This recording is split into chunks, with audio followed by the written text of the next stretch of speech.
when I seen it, like they got the footage now, Mm, bro. That shit, he don't move. It's just the pop. It's just the head pop, the melon pop of it. I was yeah, like, yeah. yo, why the fuck is he standing like why is that shit like just like still right here, but this shit gone, like all the head is just gone. Cause Cause his the wife way was that right back there. Like the wife felt air. She seen all the blood, all this stuff going on with him, bro. had that back brace on to keep him up, and then another person was saying if you watch it real close, there's somebody in the front seat that's shooting. What? You said somebody in the front seat shoot him too as well? Yeah, cause they say it was a person turned around and popped him on some shit. They were, cause they say Harvey Oswald ain't never do it. He Yeah, was that's an the actor psyop. and shit. Yeah, He got set up.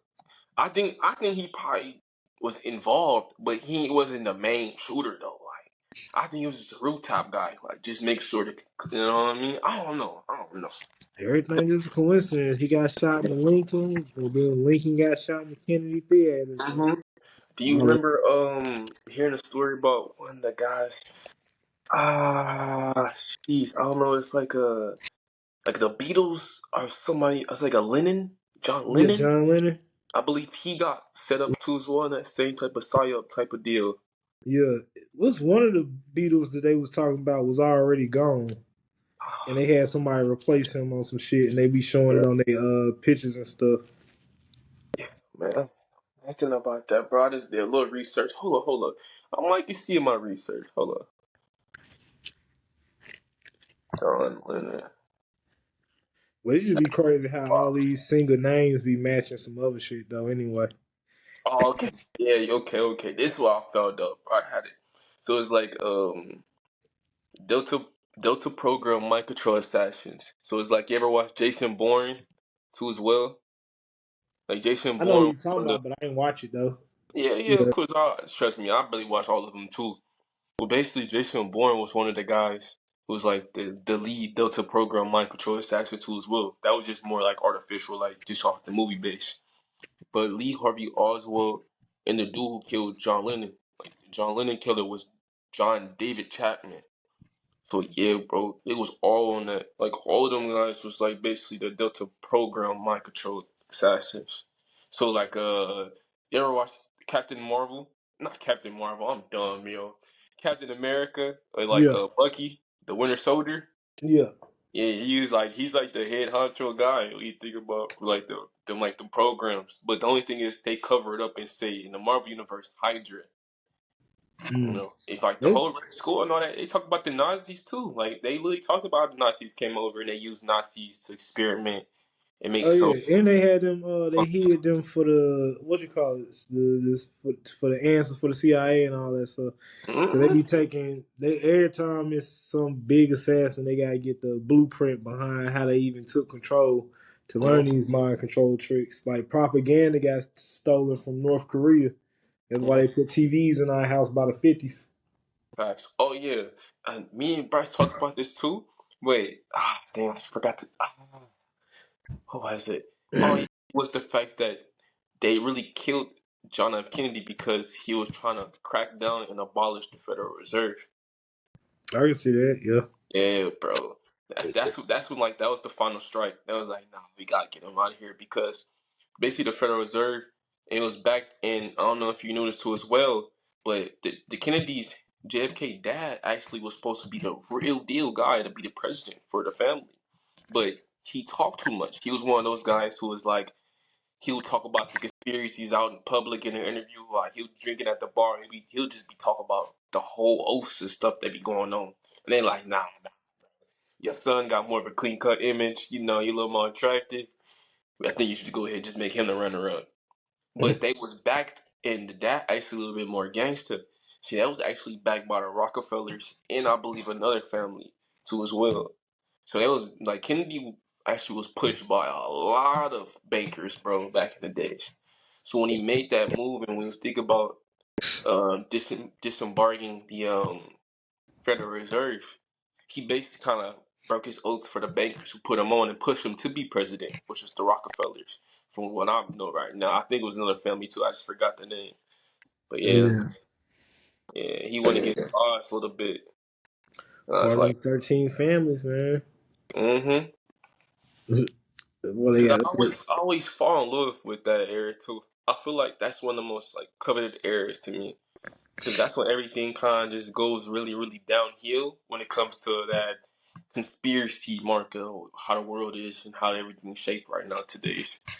That's how Yeah, I feel. because the '60s was gonna be the change where everything was flipping, and then Mm-hmm. when it got to the '80s, that's when they cut all that shit off. They said Yeah, no. the hippies. Oh no, you see that hippie Yeah, era? Yeah, yeah, all them. yeah. That's when they was hugging the trees, and now we understand why they was hugging trees because Yeah. the electrical components in them trees and shit. Like, you know Mm-hmm. what I'm saying? They was feeling that energy. Thanks, man. Dang, bro. Also, was another. You know about Lyndon B. Johnson? Then it be, I know which, not Yeah. too much about him. I know about him Nah, being nah. Like president. a little bit. I What forgot. you had on him though? Yeah, yeah, he was a pawn for the national bankers too as well. So basically, Lyndon B, when Kennedy was up for presidency, you know, as the president, they always gotta have somebody back you, but also not just back you, but it keep you in that like control in a way of making Yeah, sure like, you don't mess up, you don't fuck up. So basically, Lyndon B. Johnson was like his overseer. So if Kennedy do anything wrong, anything, then he can make that call to the Rockefeller. Hey, your boy acting up, and you know, let me when I gotta keep him in check. Do what I gotta do. He's one of those guys. But yeah, he has a presidency role too as well. But he was basically the biggest pawn for national bankers out of any president because yeah. Rockefellers had more of a reign back in the days. And as you know, the Rockefeller journey, like they was gangsters, bro. Like it's more like they don't act like white people when the Jews wasn't gangsters, like black people was, but they was really the first real big gangsters, bro. When you think about it, bro. That's the dragon right there. Those are dragons. And then the other crazy person is that J. Edgar Hoover, man. He messed up a Ooh, lot. what you know about Hoover? That's the one who was taking out everybody. And then him having that Huh? scandal. He was the mafia knew he was like Yup, bisexual or yup, homosexual or some shit. He shit, was dating that Indian dude. yup. So they told him that he couldn't mess with the mob, but he had to target the Black Panthers or anything, you know what I'm saying, with Mm-hmm. us. Yep. And that's I feel like that might have been the point for him to go into disembarking and try to figure out how to destroy the mantle of the Black Panthers. Because a lot of people don't realize the mob was trying to take down the Black Panthers too. So they was trying to do a 2-in-1. If they can get a hold of I believe, you know, what's Hoover, they Yeah. can do 2-in-1, taking down the Black Panthers and taking it down, like and getting that control of presidency. Like, cause that's what they want us to do. Like people be like, "Oh, the mob is still existing and things like that." Yes, they are still existing to me. Like Cause it they might won't die quit. down, but no, they just politicians, brother. Like they just in better roles. They not the same mobsters, cause bro, it's mobbing. Being a mobster is different nowadays. The mobsters are the politicians. You know, the red FDA. person. Blue. They the doctors in the FDA and shit. They Mm-hmm. ain't want the They in the higher positions. they ain't want Red Summer to happen again, 1919. You ever Ooh. heard about that? No, you gotta tell me more, man. I heard about that. So That sounds. Red Summer 1919, that's when Washington and in Chicago they was putting in the newspaper Mm-hmm. about it was like they was saying that the black dudes was messing with the white women and stuff like that, and they was making rumors and stuff, but it was a lie that was put out. They even put like out a fake name and stuff for somebody. So after he got taken out, it got to the point where it was like a whole bunch of mobs going on, but then it was a lot of black people that was over there fighting the war. When they Mhm. got back from the war, this one they was fighting. I think which one was with Hitler? Was that Vietnam. Vietnam?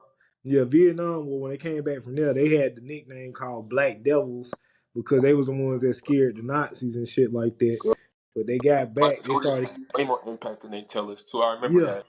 My they soldiers were got back in business. Chicago and they started setting up stuff to make sure that the white dudes wasn't doing all of them rages and shit like that. You know what I'm saying? So they had to sign like a truce later on, but they was protecting the neighborhoods and shit. But it was Red Summer. They said that was like the real purge.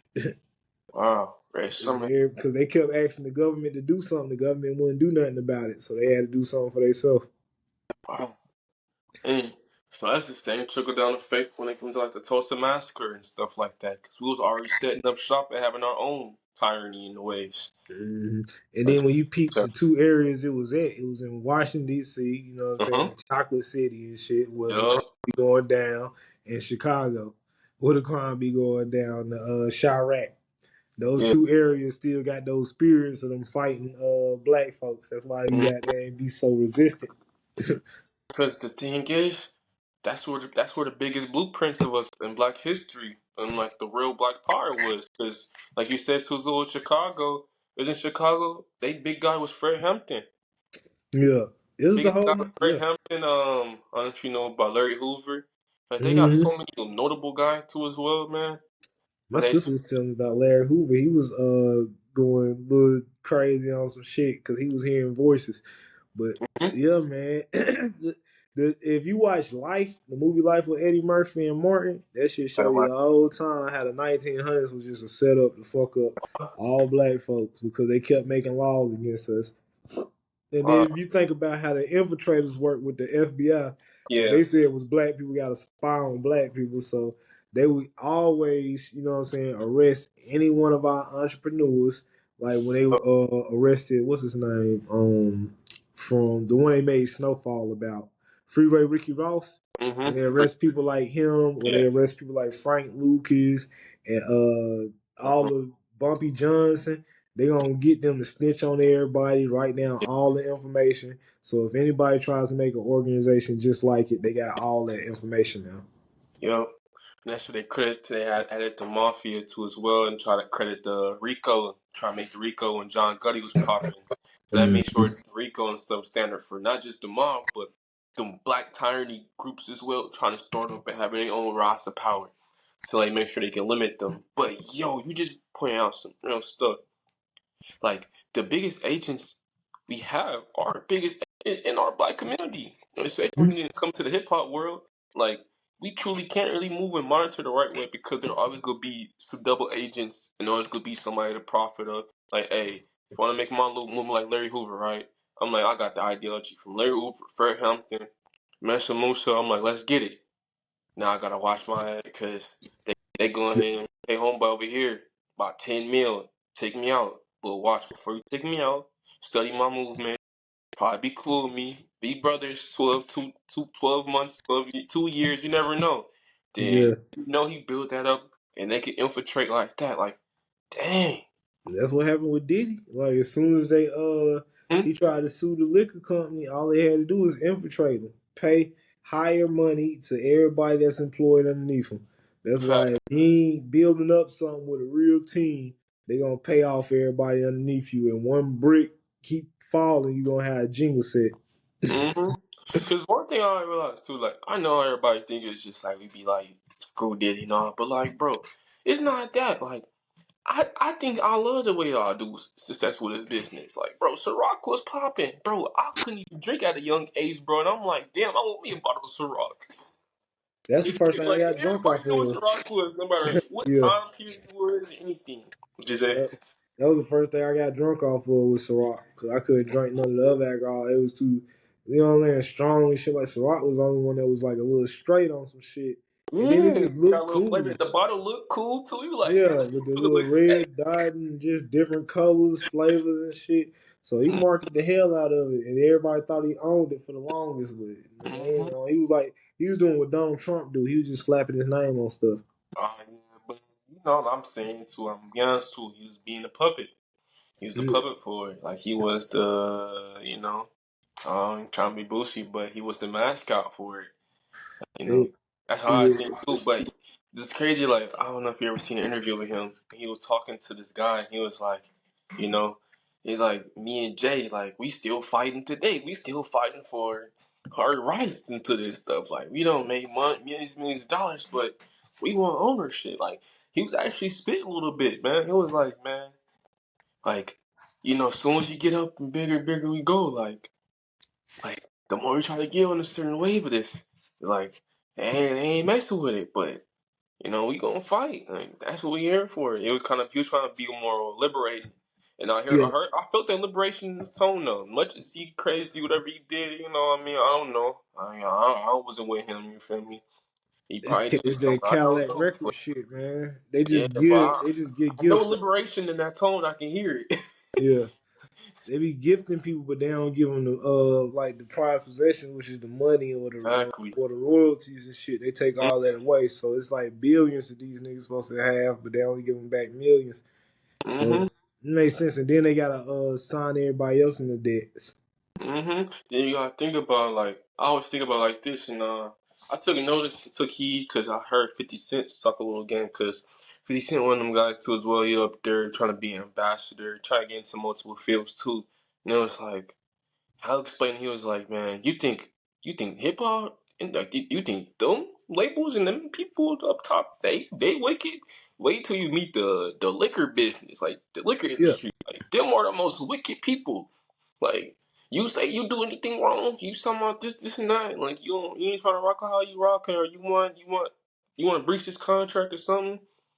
They will make sure you on CBS the next day with something going on. Like Mm-hmm. he didn't say exactly like that, but I felt that tone in him. Like he was speaking on that. Like he was like, "Yo, bro." Like he dealt with some liquor people because I don't know if you remember. I think this is the same time when he was dealing with Powerade. Like that shit was fire, bro. Like I think that put him on to like that catapulted him to really get into the liquor industry and things like that. Yeah, Cause you talking about vitamin water? yeah, I'm talking about. I think 50 he was Cent? talking about the time period when he dived into the liquor industry was with the success of Powerade. Yeah. Oh, Powerade or vitamin water. Vitamin water, 50 Cent. Yo, 50 vitamin water. Cent my favorite rapper, so I know shit from goddamn beginning to end with him, because that for some reason some told me to watch him because when he got shot 9 times and survived and then his career flipped like that, Yep, Jam Master Jay got killed for him and shit, like it let me really know it's something following him. He got that spirit with him. It's his mother. Like his mother protected him. She left early, but she guided him throughout life, and he writes about shit where he like talk about spirits in his songs. This facts, is the first rapper to almost buy a city. facts. No, for real, bro. Like I'm not being honest. I will keep in mind that it is fellow rappers who done some work though. Like Thug, before he got arrested, Young Thug was trying to buy. He was trying to make his own little city. Yeah, Rollo, I don't know if you know about Rollo. yeah, he got his RAL. apartment. He bought out his whole apartment He got the complex. apartment complex. Yeah, Well, that shit's smooth, bro. I ain't gonna lie. The interiors look beautiful, bro. I'm like, golly. But back to your point though, like, yeah, man, I feel like that is true though. Like, 50 studied the legal way. That be the thing. Like 50 man, ain't doing like what I'm saying. Cause uh, Rollo and Young Thug still get caught up with the laws and shit. But 50 on the other hand, he the nigga that be suing people. gosh, yeah, Cause he get that's them actually enough. true. You He get said them that. enough He told chances. somebody too. My bad, sorry. He sued his lawyers for losing the case. Oh gosh, he's Yeah, smart with it. I think he said this earlier. I remember reading his audio book, and he was like, "Yeah, you gotta learn the power. You gotta learn the power of a lawsuit. Like, that might be the most gangsterous thing you can do when it comes to certain things. Is know how to throw a lawsuit back, get your those dick are back to a lawsuit." And I was those like, are the "Yo, realest shit I that's heard. real, bro. Cause like you don't Like know how to deal with them white folks, a bro. nigga sued his lawyers for losing. He said, "Y'all the reason I lost, nigga, not me." You the reason I lost it. And Give me sued my them. bread." Yeah, give me my money back. You think I'm gonna pay y'all to lose? Facts, bro. I niggas never knew you could do that, bro. You over here thinking like, all right, shit, I lost. I don't know. I'm doing it. Nah, bro, give me Yeah, mine. yeah. You I just hire fact. better lawyers because I it's was all going about the blue speech. on you. Oh my bad, I was going back on you. I'm gonna talk about 50 Cent one more time, but bro, you said a lot of names earlier when you talked about in the early days, so like drug, like selling drugs, things like that. Did you ever heard about Frank Matthews? Frank Matthews. He was the one that got away. Like he was the one that went dark, Mm-hmm. escaped. Yeah, Man, yeah. Frank they Matthews, try to homie. catch everybody. Hold hold up, man. That man Frank Matthews, something too, man. Cause everybody heard of Frank Lucas, and he's more probably globalized and more popular. But Frank Matthews was like, I kind of fuck with, man. That's all I knew. He was making 25 million a day, bro. And he was a New Hmm. York guy. I think he was a New York guy too as well. I think same time as Bumpy. Nah, maybe a little. Yeah. I know. Might have been Bumpy though. it might have been Bumpy. I gotta take my research, but same time as Bumpy came out who was well doing this thing. Now it's like, bro, 25 mil. That's why I won't understand money, man. Then he left. They said he was the only one to get out the game. That's what caught me because I'm like, I, like they's rumored though. Some people like I look on the comments, you see some people say like, nah, he got killed. He went to Mexico. Something happened. Like he just disappeared. But I truly like noticing that, bro. Like that shit hit me. I'm like, a lot of people do get away. Like don't get it twisted. But 25 mil a day. Yeah, you heard Kanye Who do an wasn't touching interview? that? Right. Mm-hmm. You heard Kanye do an interview where he was like, he said, I felt like I asked myself a stupid question. He was like, but I had to ask myself, well, if we 37 trillion in debt, he was like, how much does it cost to buy the world? it, Not for real though. Like think it, about it. Cause he say money ain't nothing. It's made up to make obstacles. Mm-hmm. So that's another thing too as well. Like when you watch how much it get done, the cartels, things like that, right? And Mm. how much money they push in. When you think about it, the America as a corporation, well, you know America is a corporation, but they technically need drug dealers. Like they need them to make that money on But because it's our just like, country's fucked. and it's just the fact that the money is just made up though. It's like made up to make people poor. Mm-hmm. Like you have to print out the money to make people poor. Then you gonna say that you in debt, but you spending $2 billion on all these science projects and shit like that. Mm-hmm. And Keep then we showing got the that. most advanced technology in the military. Mm-hmm. It's crazy. We don't even get to see that shit. like when the last time you seen some military equipment? Yeah, it's to make certain people not succeed. Like it's something Mm-hmm. going on, but don't understand it because other countries don't even have homeless people like that. It's some countries made sure that they got shelters for everybody. Facts. Like, and I think that's another thing too. I was trying to tell my boy Bryce, I'm like, man, we'll be tripping about a lot of things, but bro, you just have never really got out the country yet. Like, that's Mm-hmm. it.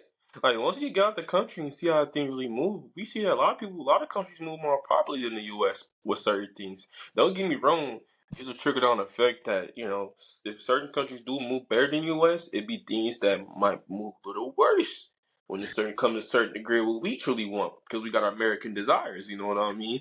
Yeah, But that don't take away that some countries have been properly moving a certain way better than the United States. And we might be catching up to certain countries more than everybody trying to catch up to us. yeah. It's just England took over. They made that wordplay. Oh Once they made that yeah. wordplay, they got everybody under contracts in every country and shit. Mm-hmm. Well, not every His country, brothers but told certain me about countries that. owe England money and all this shit. Mm-hmm. I only learned about that through the Tate brothers, man, because I was doing some research and studying them. Because I'm like, who the fuck is these dudes? Like, who is these dudes? Like, Oh, they Andrew was Tate talking and his about how, brother. like, hmm? Andrew Tate. Yeah, Oh yeah, I ain't yeah. gonna lie, they a little wild, but I was trying to study them. I ain't gonna lie. I was trying to figure out, like, trying to figure out if it's like they're double Mm. agents. I was really into that back in the day, bro, when they first came out. But it was like he was talking about, yeah, England gave up on their true power. Like England, like they got soft. They used to be the most powerful country, the most powerful dictatorship. Like not dictatorship. I'm gassing it, but he was like the England was the most powerful unit, and then I guess they got soft for certain things as time goes business. They kind of I don't know. I think corporate America affect kind of trickle down to how England moved. That's what I personally think, but Man, yeah. it's all in business contract because they did Africa that way. They own Africa Oh, for making them sign that like contract. yeah, Because I they say forgot. what they The Queen basically do did. is they give them a lump sum of money, but with them Mhm. giving them so much money, it comes with a military force. So when you give them that money, they can't pay it back on the back end. So it looked like it's gonna be enough to, you know what I'm saying, pay off some shit, but they're gonna spend it so fast that they're not gonna have the money back to pay. So then when they don't have the money back to pay, that's when the new order come in because they send that military troop like, hey, they gotta you know what I'm saying, control how y'all do this shit since you still owe us money. Wow. So basically, England like, hey, So I used to watch this too. Like, you ever heard watch the movie called, or TV show called The Crown? When like the queen, she went out to Africa and she like, oh, everybody like the queen, like Africa, they accepted her and stuff. So when they go over there to give them the loan, right? Mm-hmm. Then when they know that they can't pay back that loan, that's when they send their military troops to get more order and conduct to create Mm-hmm. their new world order of the fact that they can't get that money back. And now they monitoring and creating the whole set and for their assets to get renewed, but also controlling Africa's assets. Yeah. And then Damn. what you teaching the kids is like those gold nuggets that they digging up and diamonds and shit is rocks. Mm-hmm. So, and then England got a hand in everything up Yeah. there in So Africa. So that hand is basically in Africa's hand, but it's also England's hand truly now in a way. And so that's the start of turmoil and warfare now, because now I can't get mad at the stuff going on in Africa, because now we don't know the words and all that stuff. It was truly because everybody done used up all the resources out there in yeah, certain and that's ways. what Kanye. Yeah, that's why Kanye made that Blood Diamond song. Cause they getting them diamonds, all them shits. You know what I'm saying? Kids and stuff doing it, dying Mhm. out for that stuff. And Yeah, then when they they get, probably like cause take it take looked take like our bit. rocks until it's molded into something. Say that one more time. I ain't mean to cut you off, man.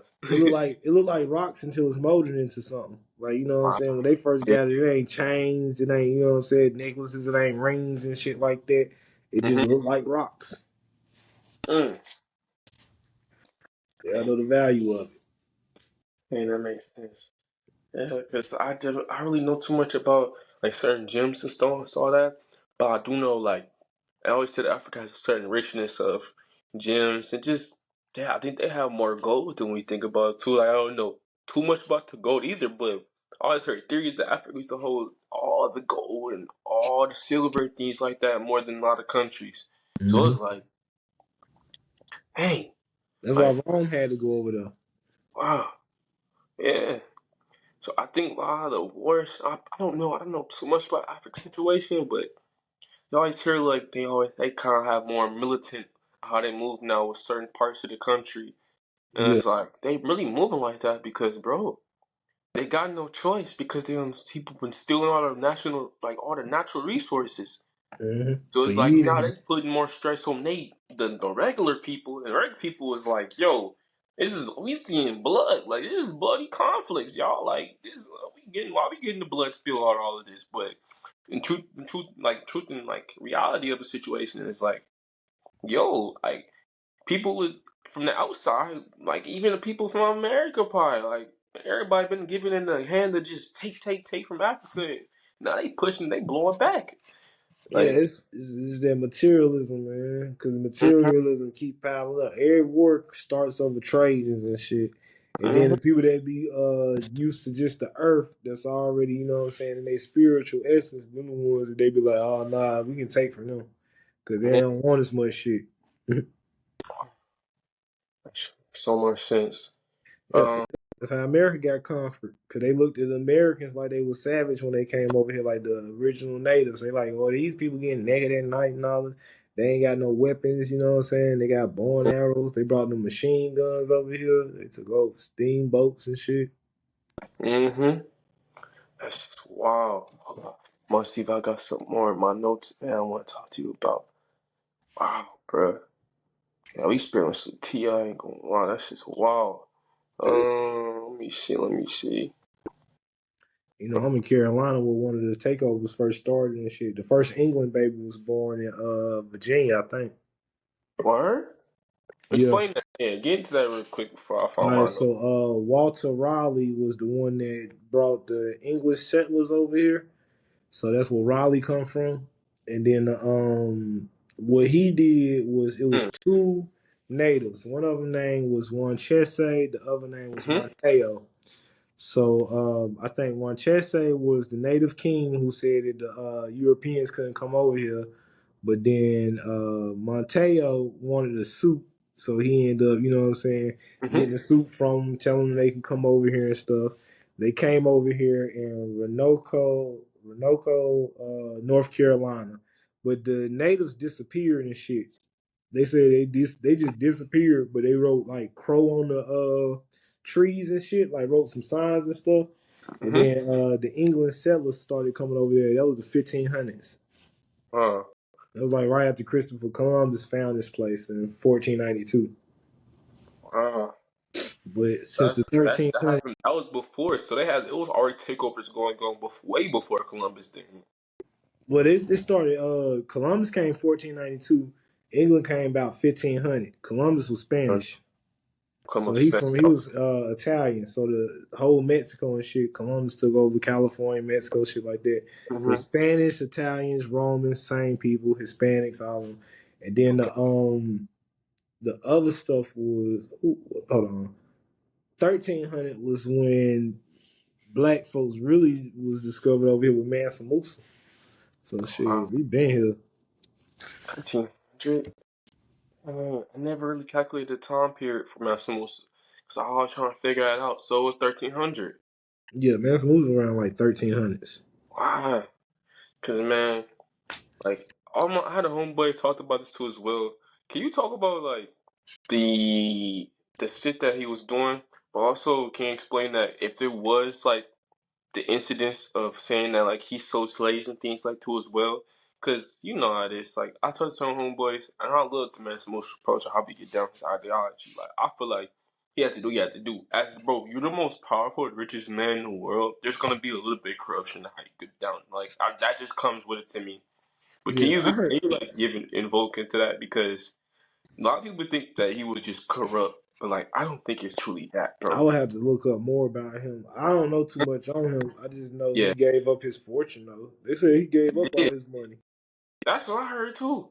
I heard he gave up all his money after his success and everything like that. But I was Probably, like, probably when he I got don't think read that the to do. Bible or some shit. Cause you gotta think, he had empires. He cannot control and move every single body what they was doing. So if people getting sold, slave, things like that, it might have been from his men or things like that from earlier, or like just things like we don't know of because he's only one man. Like he's Yeah, probably like a hold to the power, but he can't control what every single body's doing when it comes to this like the strongest and richest empire at the time. Not just me being 100, which and like back then slaves was anybody that got conquered. yeah, yeah, Because it's conquering. Like it's not. It wasn't the same ideology that we see about now when it comes to like the slaves and the 60s, like not 60s, but the 1900s version of how they think about slavery. Like that's yeah, how I thought too. I think I realized that from like the Assassin's Creed games. Like I was into those games and I seen how they like after certain people got power, they just kept conquering. And there's not too much of like a slavery. Like oh dang, like black people like this. Like it don't even gotta be just black people. It just be like anybody. Like yeah. conquering a certain amount of land. Like Because they it keep they they flipping. can't be like this to you. Like shit, you want let me It in. always flip. It's like the slave become the master type shit. So it's Hmm? always one really one group of people or one race that's gonna be like, you know what I'm saying, in charge, and then the other race gonna revolt. You know what I'm saying? Take off a number of them, and then they take over, and then it just keep flip flopping, keep teeter tottering. Yes, But sir. that's what's going on now. That's why the spiritual warfare going on No facts, because man. we've been conquered for too long for right now. Facts. Oh, I was gonna ask you this too. I got a couple more things now coming to my mind now. But you know, Raleigh, you know it's crazy, man. Raleigh have always been one of them cities I always seen. I was always one of them kids that look up like the top 100 cities in US to live. You know Yeah, Raleigh's always top five, bro. Always top three. And this is from me growing up too, so I might have changed now, but Raleigh's always up there, bro. Can you explain more like why they had just such a greatness to Raleigh? Because a lot of people don't know Raleigh is one of them cities. yeah, I Like, ain't even been to Raleigh yet. I'm in oh, Charlotte, okay, my bad. but it's the I state thought you capital did, though. dog. My bad. It's the state capital though. That's the one that I never understood why it was the capital. I always was like, well, Hmm. Charlotte shit got all of it. But then I Yeah, found out I Raleigh was got that born. motion. You know, I was born in 1990 though, right? So Oh, this is okay, why it's all right. I be so in tune with the Bible because everything happened for a reason.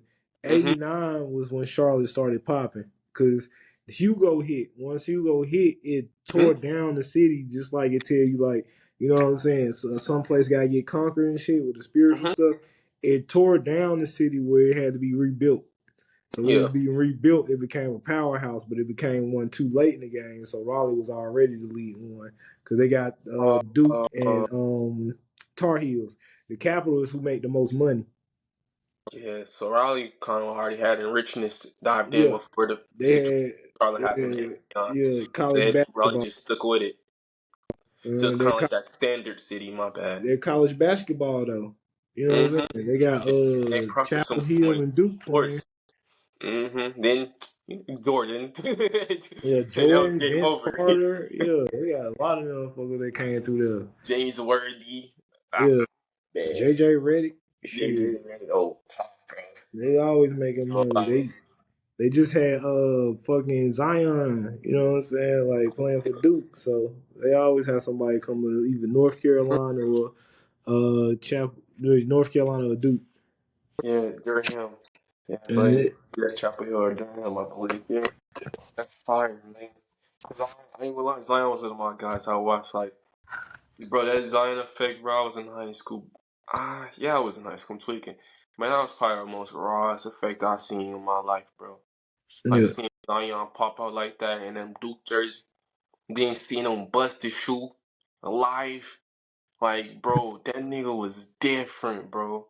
Like, I don't know how it was for y'all, like, in state Carolina, but, bro, that was, like, I feel like Zion was, like, the true, like, notion of, like, that old school flow. But he was a Carolina boy. Alright, was he from South Carolina, too? I don't know. But, he was like, from South Carolina. yeah, okay, I'm making Him sure. and I'm just John gonna say Morant. Carolina boy, because I ain't gonna do, I don't know if Yeah, you, him and John Morant from South Carolina. yeah, I knew John too. Cause a lot of people get mad at how he act, bro. But I just like I'm peeping, bro. Like it's just, bro. Trenches everywhere, bro. Everybody got certain kid how they can move, how they talk. Even if he didn't grow up like that, but like he got a little coolness in him from how he grew up. You know what I mean, Yeah, bro? That's like yo, bro. Like seeing that, bro. It was like I feel like Zion was like so much more like to the, as a symbol. Like he dead as like you ever remember Larry Johnson from back in the day. yeah, hell yeah. That's Charlotte player. You know I know Grandmama. Yes, sir. But like he always showed me like I thought he had like this old school effect how he played. Not like just like his body movement, but Yeah, it's more of like the his the style, post like shit. the dunking, like everything, like it's just monstrous. Like Compared to anybody, he was Charles Barkley. yeah, Cause he I heard a Charles Barkley short too. ass power forward. I love it. I love Charles Barkley one, but Larry Johnson, like I love the Larry Johnson to come like they Yeah, I'm compare just talking about based point. off like height and shit. Oh yeah. My bad. Cause Zion being a power forward, he ain't that tall though. You know Yeah, what he he's like? actually like 6'5"? Draymond a little bit. Is he 6'5", 6'7", some shit? What is Yeah, he's he? 6'7". He kind Oh, of like the it's a certain position, a certain way they call position. Draymond kind of started off a little bit for me, like me growing up and seeing it. Kind of like forgot, bro. It's a certain they call it the smug. point forward. Yeah, it's something they call it when they like you're like a small ass forward. But yeah, It's Zion he was cold though, bro. They play point forward. That's the shit. Cause I be playing 2K, so I be knowing them attributes. Point forward. Yeah, that's the ones that they are power forward, but then they can carry the ball like a point guard. Cause they the ones that's gonna I make think point forward is one of those. Oh, let me look it up. Come on, that's slow. Hold on. kind of I like just Ben Draymond Simmons didn't on some call for shit. it. The nigga that's gonna dribble and pass the ball around and shit. Uh-huh. Cause Oh yeah. Oh yeah. You talking about this in Main general? goal Oh is to yeah. assist. Ben Simmons don't get enough credit too. Like Ben Simmons one of them ones, bro, in high school, bro. Yeah, like, it just his confidence going like, but he was one of them ones, bro. The You don't nervous realize system, that. man. They on that Like when his stage. confidence left, he was done. They on that stage, and he played for Philly.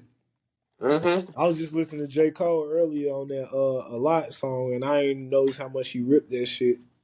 Oh, dude, he When did, nigga bro. said shout out to Markel, I know they messing up your shot when he was saying shit like that. I'm like, man, Oh, you cause didn't know they that?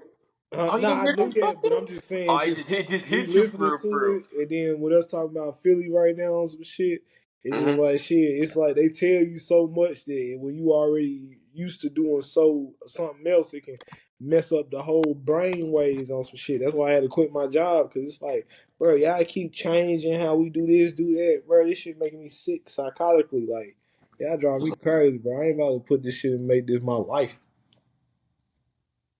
I ain't gonna lie with I remember hearing about that too, cause Markel Fultz was one of the ones too. Like he came out the same year Alonzo Ball came out in the draft, and but then he came out Washington. And it was just like a lot of people don't know. Like I think he actually didn't want to talk about his injury because it was gonna hurt his trade value. It was gonna hurt how the league was gonna come out him. Like Stephen A. Smith come out next day talking about he's washed up. He's NBA bust because they was on that with Lonzo so heavy. Lonzo was playing because he got the period so high because LeVar Ball was just spazzing. He was just spazzing by like the next Magic Johnson, the next Curry. So like that, Marco Fultz is looking at it like, yo, he just got into a car accident. I think it was a motorcycle accident, so to speak. I don't know what it was, but I believe one of his veins or one of his, it was something with his arm. And after the accident, his shooting arm was never the same, bro. But But he never told no ESPN guy, no official guy. Like he just kept it to himself. it was like what you call it too though. Like J. Cole was saying though, with them making him practice a different shot because how he shoot was ugly, like Alonzo Ball, Yeah, because they're a different generation. So you know what I'm saying, with the fast pace of basketball, the way that they learn how to play and score and stuff. If you play like that for a whole, you know what I'm saying, over 12 years or about let's say about 18 years or whatever. Not 18, but it's like 12 years of their life, and then within 1 year, somebody telling you, nah, shoot like this. While you're at a professional league and you gotta still be at the speed of the game with these professionals, that shit don't work like that. Like you can't just retrain somebody because now it's like they stop their rhythm and they trying to learn this new one. yeah, you can't. Like that's the same thing with Alonzo too. Like it was, I believe, bro. If you watch him in UCLA, his Yeah, shot was way more fluid than when he came into LA. When he came to LA, that shot was ugly because them NBA execs and them NBA trainers trying to change it up. yeah, Like they want that's the it analytics. exposed everything because we realized the NBA. I realized Lonzo Ball's system and his regimen. The NBA trainers don't know nothing. They don't know a Yeah, damn game, bro. They just like you and me, game. They just looking up it, on Google. Like, it's hey, the yeah, analytics. Same shit as a doctor telling you what's wrong with you and shit, and you know what's wrong with you before you go there. The same the thing was with like Sean Marion. mm-hmm. Think about it, they did all them analytics where he was shooting and told him to stop shooting like that. And this nigga got them championships. It's like, And he man. flaming that bad boy too. It's just ugly. Yeah. Like Sean Marion is underrated, bro. Like I'm a hoop guy, bro. I literally watched him. Bro, you know what's crazy? Sean Marion, low key, the guy who guided me to realize I don't give a fuck what nobody say about my jump shot. Yeah. Cause bro, no, it's wet. It's wet. You think too much. You know how this growing up in the hood, like everybody used to roast the flame, bro. It will take your confidence away trying to change up and perfect how you play, how cool you play, bro. And when you just go out there and just go out there and play, bro. That shit, it changed your whole mentality. You can be really a great scorer, but the way how people try to shape you to play and roast your game, and you play funky. You know how it is. Like, Yeah. this nigga play weird. Like, why you play like this? Bro, the whole Mavericks It's team your whole. goddamn switched everybody by his head, bro. Like Mm-hmm. Mavericks and Detroit was the best championships to watch, and it was the two most unexpected ones to me. Yeah, yeah. To my Dallas, the Mavs with Yeah. Dirk. Yeah, Yeah, That yeah. Dirk Nowitzki run. Yeah. That LeBron choked too. I ain't gonna lie. That actually was one of the This worst NBA Finals performances in my life. they always go at LeBron head, but then they swept Kobe and them too, man. Rest in peace to Kobe, but they swept the Yeah. Lakers. Oh, you talking about before? Oh God. Oh no, you talking about the same year? Yeah, That same yeah. year. Before that, yeah. Oh shit, So you it's know like, something? yeah, Yeah, they beat because them. the They know championship about the stage was Lakers. the one people was what people recognized, but them Yeah, niggas was well coordinated together. They yeah, had a full team from fucking point guard to center and mhm, bench players. Like yeah. Mavericks was ready, They was ready. And JJ Barrera was killing it. killing it, bro, running Killing in it, circles bro. off the bench, man. That nigga was. He said he had nights they wouldn't let him in the hotel, so he was ready to Bro, for real, dude. hoop. It's like. if you don't know, like, right, when you watch the match, you realize that it's really not that basketball. Really not that difficult. It's all about just playing smart. Like it's all Yeah. about the right framework. Not just that, if you got a whole 5 players that's dropping 20, that's 80 points already. No, that's 100. Matter of fact, I'm fucking my math off. That's already 100. Yeah, yeah. And then you got people on the bench dropping more points. So another team. Different. But This it's how like you would think like the NBA be like, oh, like they thought it was the old team or they thought that they was just not ready because the league was changing. They was looking more yeah at the younger players being the better hybrids, stuff like that. But it's like, bro, they was ready and smoking good, but they IQ and they mental was on a whole other level, bro. yeah Then you could see when they Miami played with them, like I bro. was like, They oh, have 5 people that can drop 20, and then Miami in that championship, you got 3 players that gotta have the ball, and then 2 of them kind of arguing on the court without nobody mm-hmm. else knowing it. But you can see it in the chemistry because LeBron and D Wade was arguing. They didn't know You which can see one it. to take over, and Mm, then fucking Mavericks got the big ass Tyson Chandler in the paint. yeah. Come on, that's the only way they can score too. Shit was over with. And there's man, it was on no Tyson Chandler was strong light skin, country Yeah. strong, bro. I was like, yo, I used oh, to use this him what I on was gonna tell you 2K. earlier. It was called the tweener, bro. Draymond Green, like Mm-hmm. they was positioning him. He's Oh, actually 20. called a tweener, yeah. When you got like he's 6'6", but you played a 4. Yeah. Because I realized me growing up, I was 6'3", so I was like a tweener in middle school because they wanted me to play like a big position, knowing dang well I'm like 6'3". I gotta go against 6'7" guys at the 4, 6'9" guys at the 4. So Yeah. it's like I was like, yeah, I'm a tweener too back in the day. Yeah, it was tweener, man. That's Zion. Zion damn near a tweener too as well because he's 6'7". So he beat the tweener like no, but I think his dominance kind of mirrored off of that. You know, he had to lose a little weight too. I ain't gonna lie. I think Zion lose a little bit of weight. It's changed up to everything. You get a handle, lose some weight, man. That 3-point shot gonna be. If you get a ring in, it's a wrap, bro. It's a wrap. Nigga Zion was looking just like the niggas off House Party, though. That shit was crazy. what you, what you say, Houseport? The House Party. Oh, Full, I think they call it like Full Force or something like that. oh, I don't know, man. Have you ever seen the movie House House party. Party? Talking With about the Kid and old one, Play? Yeah, the with older Kid one. and Play? Damn, I Yeah. gotta watch it again. Bro. I'm not gonna lie. Okay. I feel young, bro. Sorry. But it was basically some bullies that was chasing them through the whole movie on some shit. Mm-hmm. And they was actually a singing group though. They called Full Force. But they Okay. the ones. Okay, I know you remember the kick scene though in House Party when they was dancing and they was doing like the kicks. They was kicking their feet and doing the little spin part. Just go The to shit. chaplain. I gotta clear it up now. That's the most famous dance scene like in any movie on some shit. But the bullies that was chasing them in the movie made the song that they was dancing to. That's the craziest shit. Don't know about this, my bad. Cause it's crazy this, bro. I feel so blue, bro, and new, bro. I feel so blue and young right now because I know about the new House Party movie. Like Yeah, the Braun just dropped, and after that, my whole ideology changed. I'm like, yo, for God, I gotta go back and watch the actual regular one.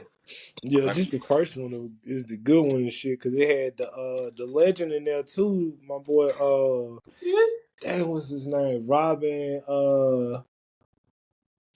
Harris. Robin Harris, I think. He the one that made Baby Kids. You ever seen Baby Kids? yeah, I think Baby Kids for sure. Now that one was, I think Baby Kids is one of the coldest movies I watched from back in the day. Like, Yeah, it the always dude, stayed with me, bro. I don't know what they do in that movie, bro. That just hit me, bro. But the I one love. that played the daddy on that, he the daddy on House Party too. Oh yeah, Yeah, OG. yeah. He ended up His voice passing. got his. I can always remember his voice, bro. I think he died like right after House Party, like right before it came out on some shit. His Damn. name Robin That's why I Harris. never He heard was his a voice comedian. for real. That's why it's so nostalgic to me. Then Yeah, come and it was on, like bro. This voice is so nostalgic on Baby Kid. him and Bertie Mac was like two of the funniest niggas, man. Yep. They That's got similar comedy styles. damn. That's why I fuck with it. I realized because Bernie Mac one of my favorite comedians. Man, Bernie Mac is fucking hilarious. I'm talking about from beginning to end. Even when he first came on Def Comedy Jam and they was talking about him and Martin was beefing backstage. That's why he came out and performed like that. That shit was funny as fuck. I just, bro, I grew up on this show, bro. Like, Bernie Mac show out was like the one of the first shows. Like, you know, I had like Damon's, Meet the Damons. Or I know Yeah. it was Meet something the like that. I know what you're talking about. You know what I'm The talking parent, about? yeah, married with children. Was it Yeah, that one. My Wife and Kids? Yeah, My Wife and Kids. That one was popping. It was a couple more. And you know, I'm in the Disney Channel because I'm like a baby. I'm like one of them kids. Yeah. Just Did you watch 101? look it That up. was my shit. I think I have. I just have to click just to make sure. And I just Those see, are, I seen the dancing clip too. I just watched it. Nah, I know what you're talking about, man. yeah, I'm yeah, yeah. I That know what song I'm Ain't My Type of Height. That's made by the same bullies in the movie. Ain't my type of height. talking about. Wonderful one. You gotta look up that song. Oh shoot! Yeah, I know what this is. They do Kyla Pratt. Kyla Pratt, Yeah. right? Yeah, Hell yeah. bro. The So, ageless bro, you know I still chick. got a crush on her, bro. Now She I ain't don't gonna never lie. age, man. Bro, she's She is bad. if there's any vampire, she will be one. Cause I'm like, damn, she don't never age. I still be looking at her like, damn, she look like she about 16. I can't even look at her. Oh, and she got titties and everything, bro. She Yo, older than me, and I still be thinking she younger than me on some shit. But she bad. I don't know. It's just one of the ones like everybody look at it different, but I just love her, bro. I don't know, bro. You know, it just catch you, bro. Cause But she always was that it wasn't just how good she looked, but mm-hmm, every character she played, she always played the girl that stuck up for anybody. I think that's what it was. Yeah. I realized, bro. She always stuck up for everybody, even on the Penny Proud. Yeah, she was strong, straight. Yeah. Like my girl's little nice. Pussy. Come Yeah. with sexual. Right. Nice, but then a blank on somebody real quick. Yeah, For real. exactly. Though she still got that little edge, though. You feel me? Every one of her characters. Oh, I was gonna ask you. The Bernie Mac show guided me. It teach me a lot, bro. Because I was going through like I think I was going through how like my stepdad, like I ain't really go with my mom. Like her mom Yeah. was like Bernie Mac was like, and like I felt like I was watching like my uncle. Like, you know what I mean? It's like Yeah, I know yeah, exactly what you're bro. talking It just about. Yeah. grabbed me, bro. Like I don't know. It was And I one of wrote the a ones I Facebook watched status about that. all day. Hmm? I wrote his Facebook status about that. I said, "Damn, we need Bernie back because he was the one that would talk to America. Because he goes, look here, Nigga, literally America, talking to you on look here, TV, America. Yeah, bro. looking at you, you having it's like he having a real conversation with you, so you really feel what he was talking about." I said, "That nigga, he knew what was up. He knew people was at home. They needed that. They needed that conversation back. Like real talk. But The don't get me wrong, like Steve Harvey, cool, bro. I'm not gonna lie, he cool. Like no, even Cat yeah, Williams, cool. I like Cat Williams more than people realize. Like, but it's like, bro, there's nobody who really grabbed me, bro.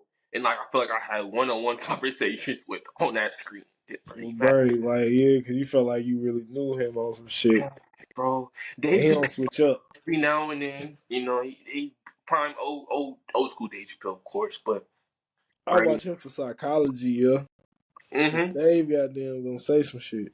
Yeah. Dave was more. He's a comedian, but he's more a different field than how Bernie Mac. They have different styles. You know what I'm talking about. Yeah, cause Dave do art with that comedy, but Bernie was just like It naturally was funny. rip. It was So it natural. didn't matter what he talked about. Yeah.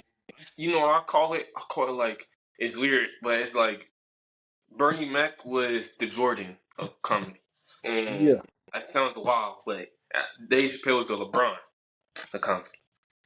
I feel that. Cause Yeah. it's a dude named Tony Woods. You look him up, it'll change how you think about Dave Chappelle a little bit. Oh shoot! Hold on, let me go ahead and look him up now.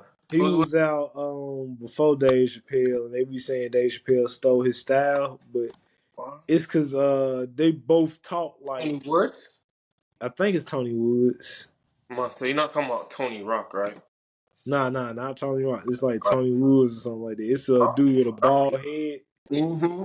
and he kind of talked like he nervous or some shit a lot, but he sound like what he sound like what Dave Chappelle used to sound like so you could tell Dave like really got a lot of his style.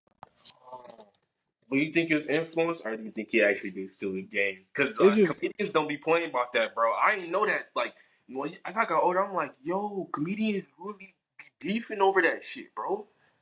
it's influence because what you call it shit. Even Cat Williams be taking some of what you call it JJ Yeah, not JJ, what's that red name? Fuck.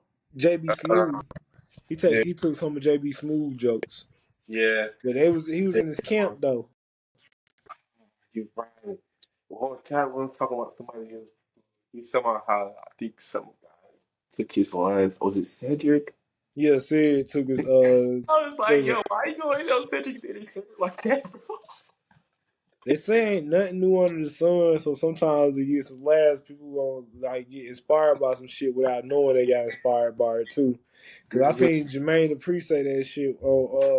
He contradicted the hell out of himself. He had that Rick James moment on Breakfast Club.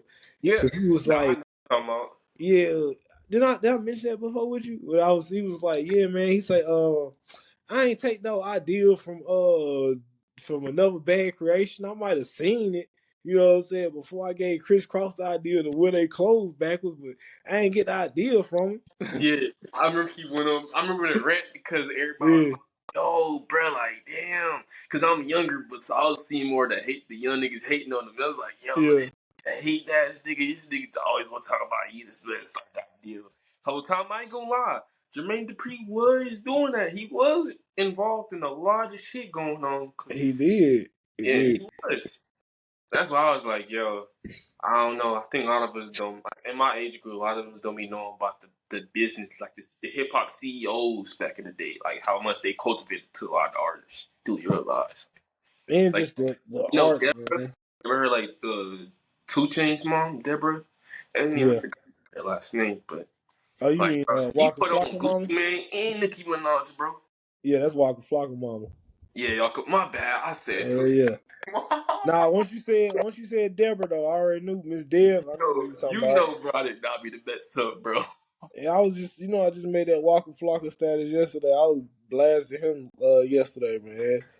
That nigga, oh, let's do it is my shit. That nigga say, lock my CEO up. Mm-hmm. Hit him with the roper. I like his evolution, bro. Like, he Yeah, never get no credit for how much he evolution himself now. It's like where you at now, bro. man, because he came out with two of the hardest tracks, and then after that, it's like, how can you Yeah. come out with something harder than it? Like, hard in the paint and oh, let's do it? That was when he was hungry.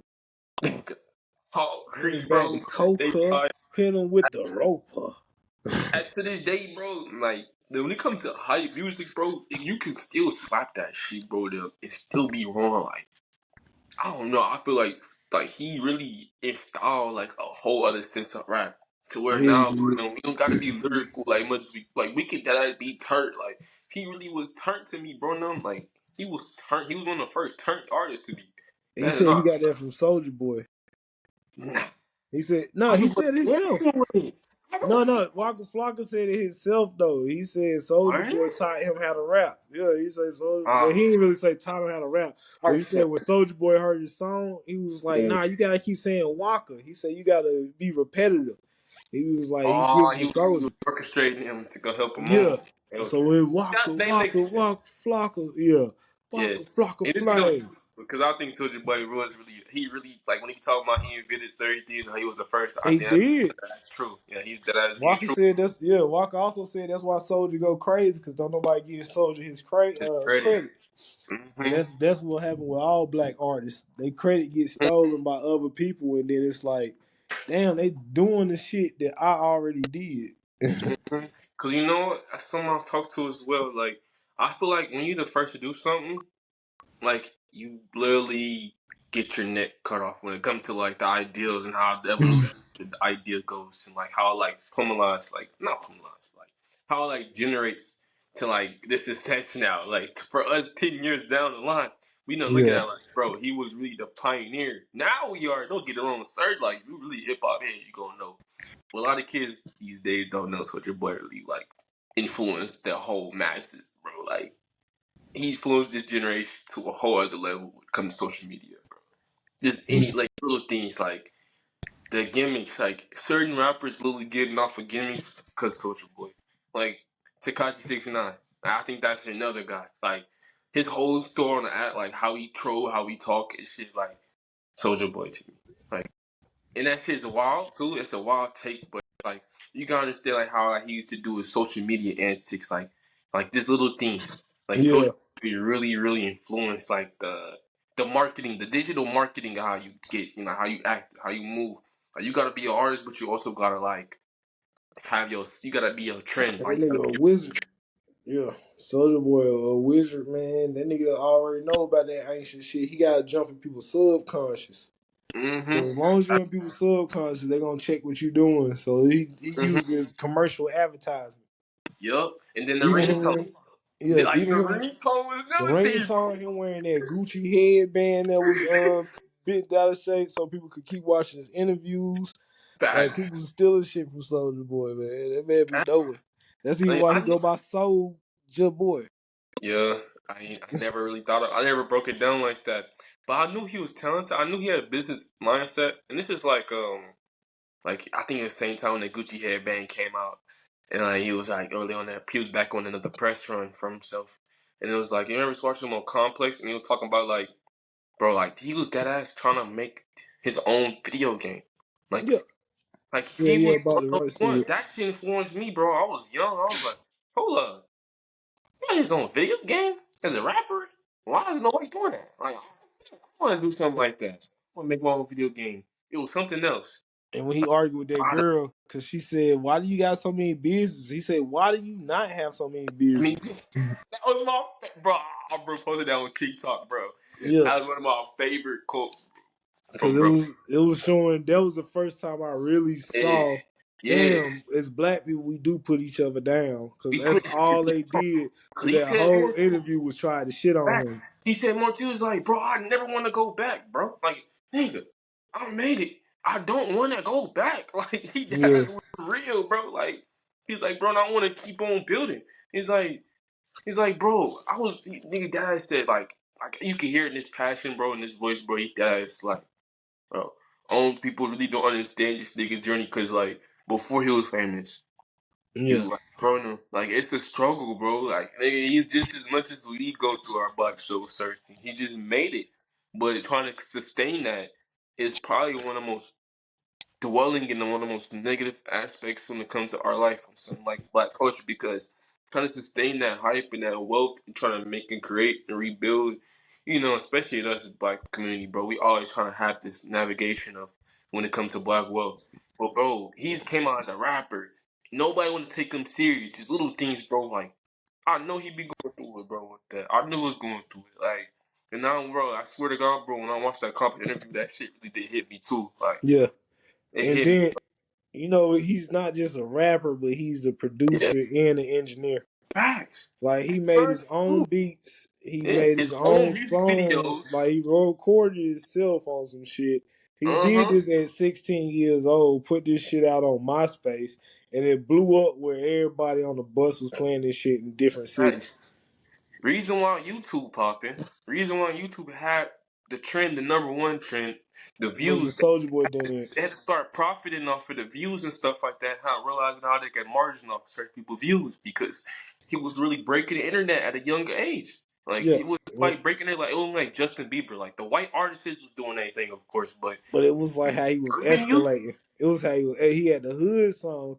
Then when Mm-hmm. he got signed to College Park and he made that damn Soldier Boy tell him, like they made the dance. Hey, I got this new dance for y'all. And then Mm-hmm. that shit blew up. Like yo, everybody knew how to do that shit. Yeah, if you ask me too, like I think a lot of the little small like things that went on like in the culture, how I did like certain TV shows, like the rap game and all that. I Yeah, feel like a lot of that's triggered on the fake too, cause of Soulja Boy impact. Like a lot of them young artists, bro. I feel like you think about it, all the young artists want to be like Soulja Boy. There was yeah. not artists that want to be like Jay Z, bro. They Like had a whole Atlanta movement, man. They was doing white tea, black tea, pink tea. They had crank this, crank that, crank this, crank that. Like and we shit was talking about just crazy. teenage rappers, bro. Like Yeah. the teenage rap scene merged in a whole different lane, bro. They was trying to really cultivate that shit from Soldier Boy. He was doing that 16, Yep, bro. website and shit, soldierboytellhim.com. Like, bro, was going, he doing a lot of shit. A-Rap. Yeah, Mm-hmm. man. They was doing some shit. Fire. And I was then tired to he see. ain't had no team like how most other people did. Yes, sir. I just seen this too. I said that Tony Woods has never broken to mainstream like his protege David Chappelle, but they said that he did influence Dave Chappelle and he did help Dave Chappelle with certain jokes and stuff like that before he merged and got on. Yeah. Yeah, I really just seen this on Cause, computer. cause people team up to promote one person on some shit for real. Hmm. But that's not them Like stealing, that it's mentor shit, like just that's that promoting work somebody. in the comedian world. Like having you taking your younger one in, like the Yeah. same like Jordan took in Kobe. I don't know if you ever noticed that. Like I feel like that's hard, bro. That's how it go though. People supposed to pass it on the baton. They ain't supposed to keep it. Shit, they only just wear themselves out doing that shit. Cause when it come to I me feel like rapping, Cat Williams was saying too, because a lot of people don't like. I don't know if you ever seen Cat Williams. He was trying to talk about Steve Harvey or somebody else. But it was like a lot of them.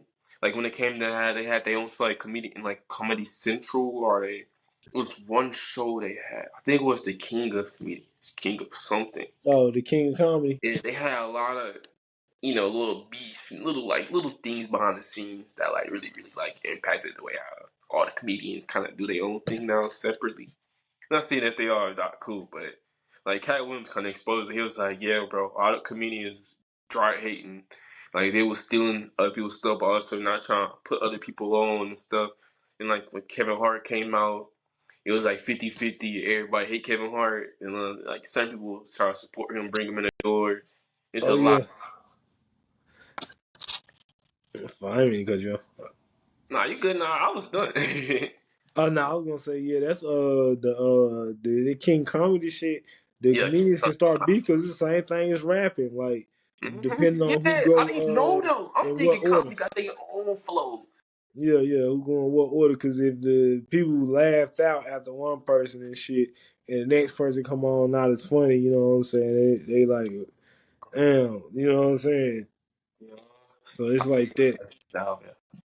Yeah, yeah. So shit, you got to come with your best material. Bernie Mac being the funniest one, ain't nobody trying to go behind him. You gotta go behind another person. Mm-hmm.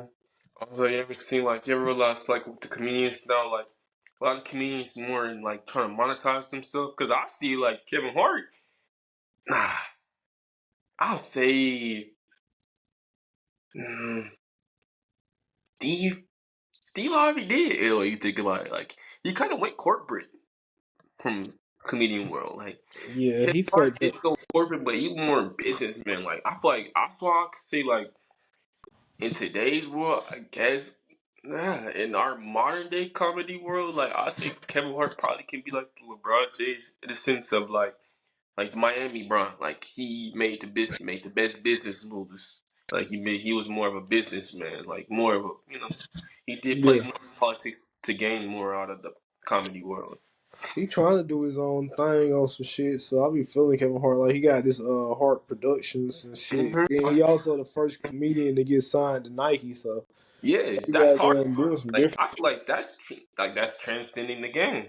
Yeah, Like I feel like people get credit like the reason why we have the greatest of all times in these retrospectives, not just even not just sports, but like comedy world.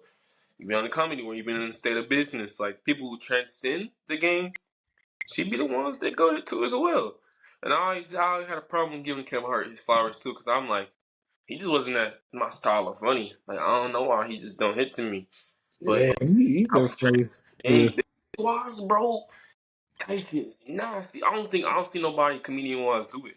Like the Kevin Nike Hart. Yeah, he been Netflix funny since was Paper right. Soldiers. You gotta look up that movie if you ain't seen it yet.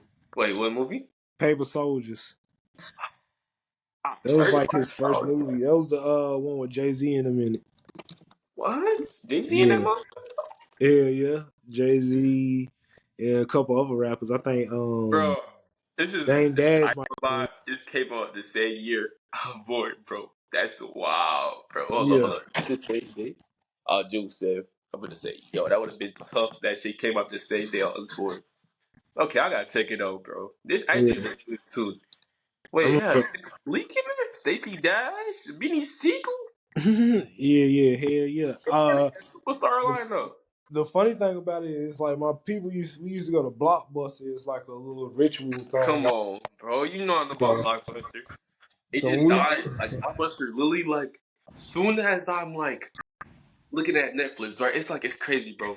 I watch Netflix kind of rise, and like back in the day, they had the Netflix, the old cases for Netflix, and then I went to Blockbuster one time, and then it was like the store closing. I was like, yay, because me and my grandpa, well, my step grandpa, I used to go in there all the time, bro, before Netflix merged. But Bobby, I did not mean to cut you off. It just like I seen the oh fall no, of Blockbuster, bro. I was yeah, like, damn. I already understand that That shit made me shit. cry, bro. That was the first place I could play my like I could play the games there. You know what I'm talking about? Yeah, you can play it, Cause and they that used to let died. people Yeah, rent. all They that era died, bro. When I grew up, bro.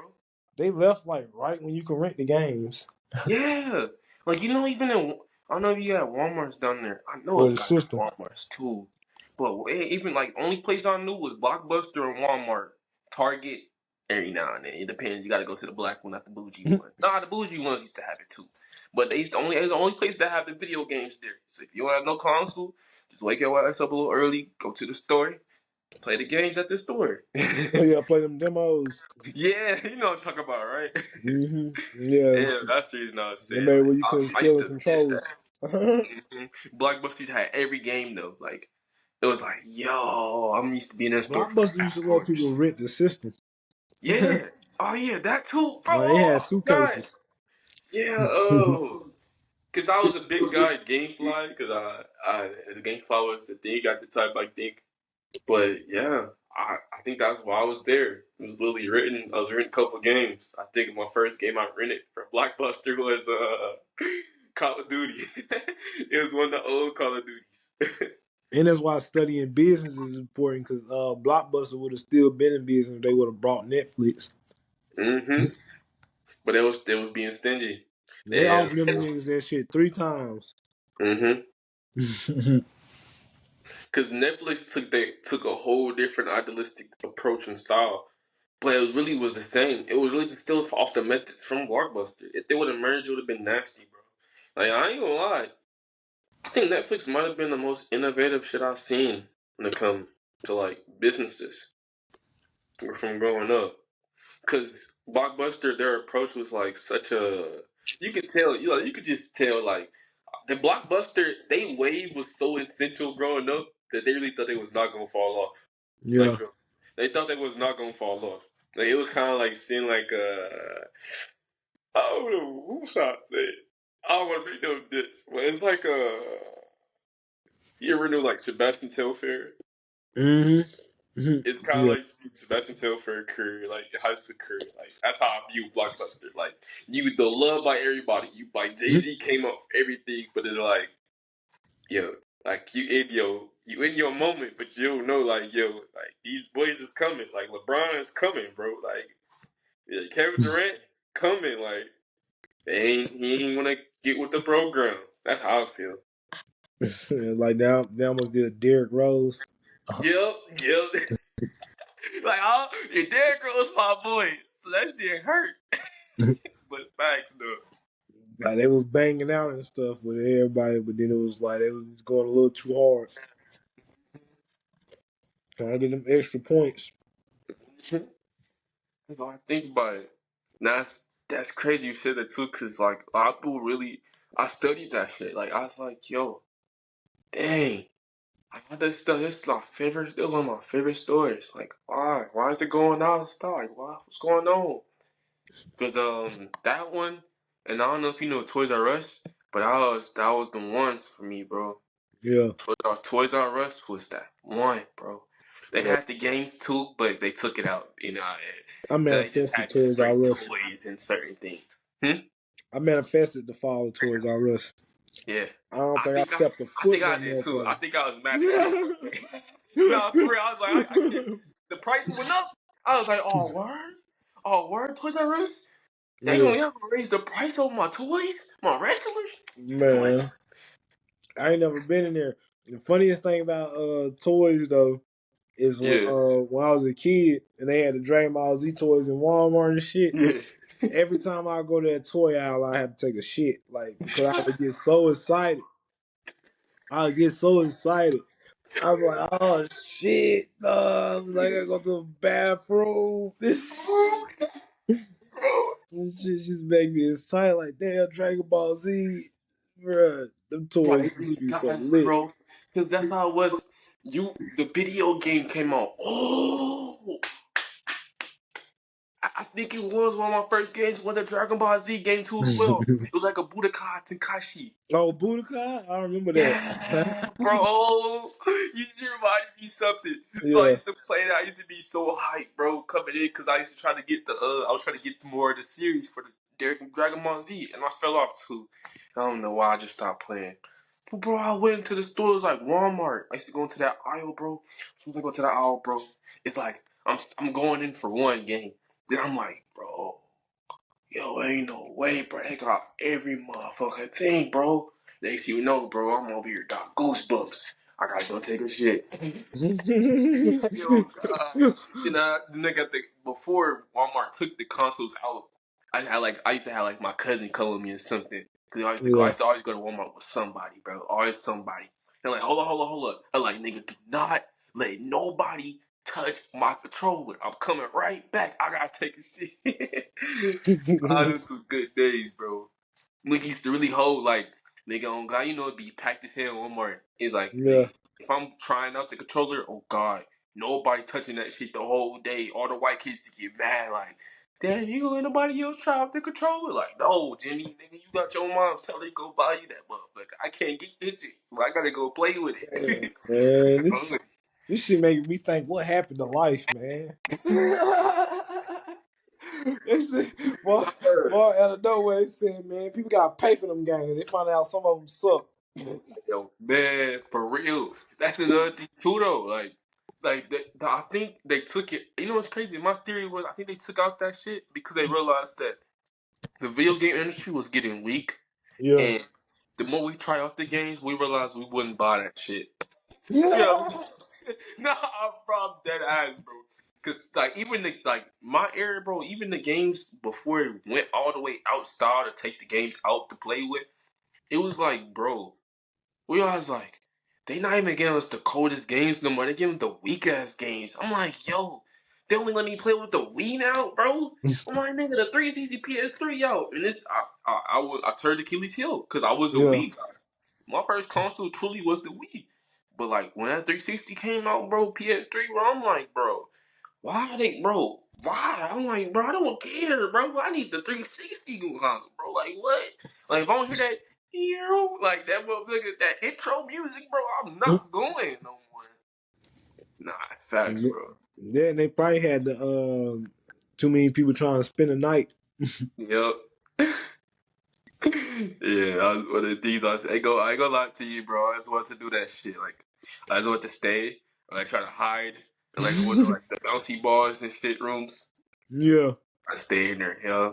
I used to think that like, damn man, being a whole night at Walmart, Mm-hmm. shit would be lit. I spent the night at a YMCA before when I was a counselor there and shit. So I'm Yeah, like, yeah, nah, have I ain't gonna lie. one of these places to yourself, bro. This shit kind of like crazy. You go swimming at night and shit. Like that shit was dope. I ain't gonna lie, damn, you just made me open up some shit. Actually, what I did, I used to have swimming lessons. Like I was like 9, 10. And this is some bad, I go, this is a bad kid shit, bro. My mom was sick, bro, and I was supposed to go back. I was supposed to go back home. I ain't gonna lie, but I'm in the locker room. And you know, like the locker room. This is another thing too. We was bad. I was a bad as a kid. I didn't realize like the way I had no parental control. Like Yeah. I could have really got lured by some nasty girl niggas. Cause that locker room when you come back for one stay at the pool, like all the Mm. niggas butt booty ass naked, grown ass bed, no room. You know what I'm talking about? Mm-hmm. So I'm just chilling in there, bro. I'm just like, yo, wait, you seen that effect? That was hard. Yeah, I saw that too. Yeah, okay. Let me get the fireworks. But I'm sitting in that room. I'm like, yo, I just see about 4, 7, 20 butt ass niggas coming out. I'm like, yo, I'm about to just sit in the stall, bro. I don't want to move. I sit in the stall, bro. Next thing you know, bro, I'm on Nintendo DS play, bro. Everybody gone. I think my mama dropped me off, so I don't think it was even her fault. But everybody gone, bro. I'm like, well, shit. I'm gonna go ahead and stay in this motherfucker. You know they heard that. You heard that all the lights shit off and Yeah. everything. But the grown man still there too. So this is not realized. Like it was my first day I realized that. Like it be grown men that spend the night. Like more so they homeless, but it'll Yeah. be people that truly spend the night. And YMCs do that to where they don't care too much about people spending the night. So it'd be certain people, but yo, I almost got. I feel like I could have got alert one of them days, bro. Man. Because the YMCA's also be having some crazy men up in there. When I was a Exactly. counselor, I ain't Uh know huh. because I'm just You know what I I'm mean. 18 at the time and shit, so I ain't paying attention to none of this shit and Yeah. stuff like that. But then as I got older and gradually like started growing into stuff and seeing Mhm. shit different, I'm like, oh nah, some motherfuckers ain't goddamn nah, Yeah, this they shit ain't ain't got their right. marbles right. Cause it used to be old dudes trying to look at the kids and stuff like that, Yeah. and we used to have to kick them out the locker room and shit. So it was like, Yeah. man, there's Facts. some people Like, out. my bad, I ain't mean to cut you off. That shit's facts, bro. Like, I realized that shit too. Like, I think I peeped that shit when I was like about 12, 13. I was a little bit more older, but I always learned how to swim. Like, I was good, but it'd be certain girls, like, I had a little crush, little certain shorties and stuff. Yeah. I'm like, man, shit, I guess my way to Mac is help her swim. Shit, that's my way to Mac at this point. So I'm Macking and stuff. I'm realizing, like, I'm like, yo, why is these old ass niggas in here? Ain't nobody, they, like, bro, it's 9 o'clock, 9:30. I'm like, they been here since 6, 5. They just staring. Like, just staring. Like, how old folks be sitting down like this, just sitting there, just looking like, I'm like, yo, like, I'm thinking this is like they kids, though. Yeah. No, they was just avid people just watching the kids, like just looking at them. And I was like, yo, this nigga like learn or looking like. As I got older, I'm like, yo, they was dead ass filling this out. Like it was Yeah. more girls because I'm like the only, they're like the only big boy, I guess, at the time. All the everybody else was in the pool was like little girls and shit. So I'm just helping them, training them and stuff. Cause I was like, I was kind of advanced for my age. I already knew how to swim and stuff already. I'm just helping all the other people out. And I was like, yo, they really was that ass in there watching us. Mm, shit crazy, man. Yeah.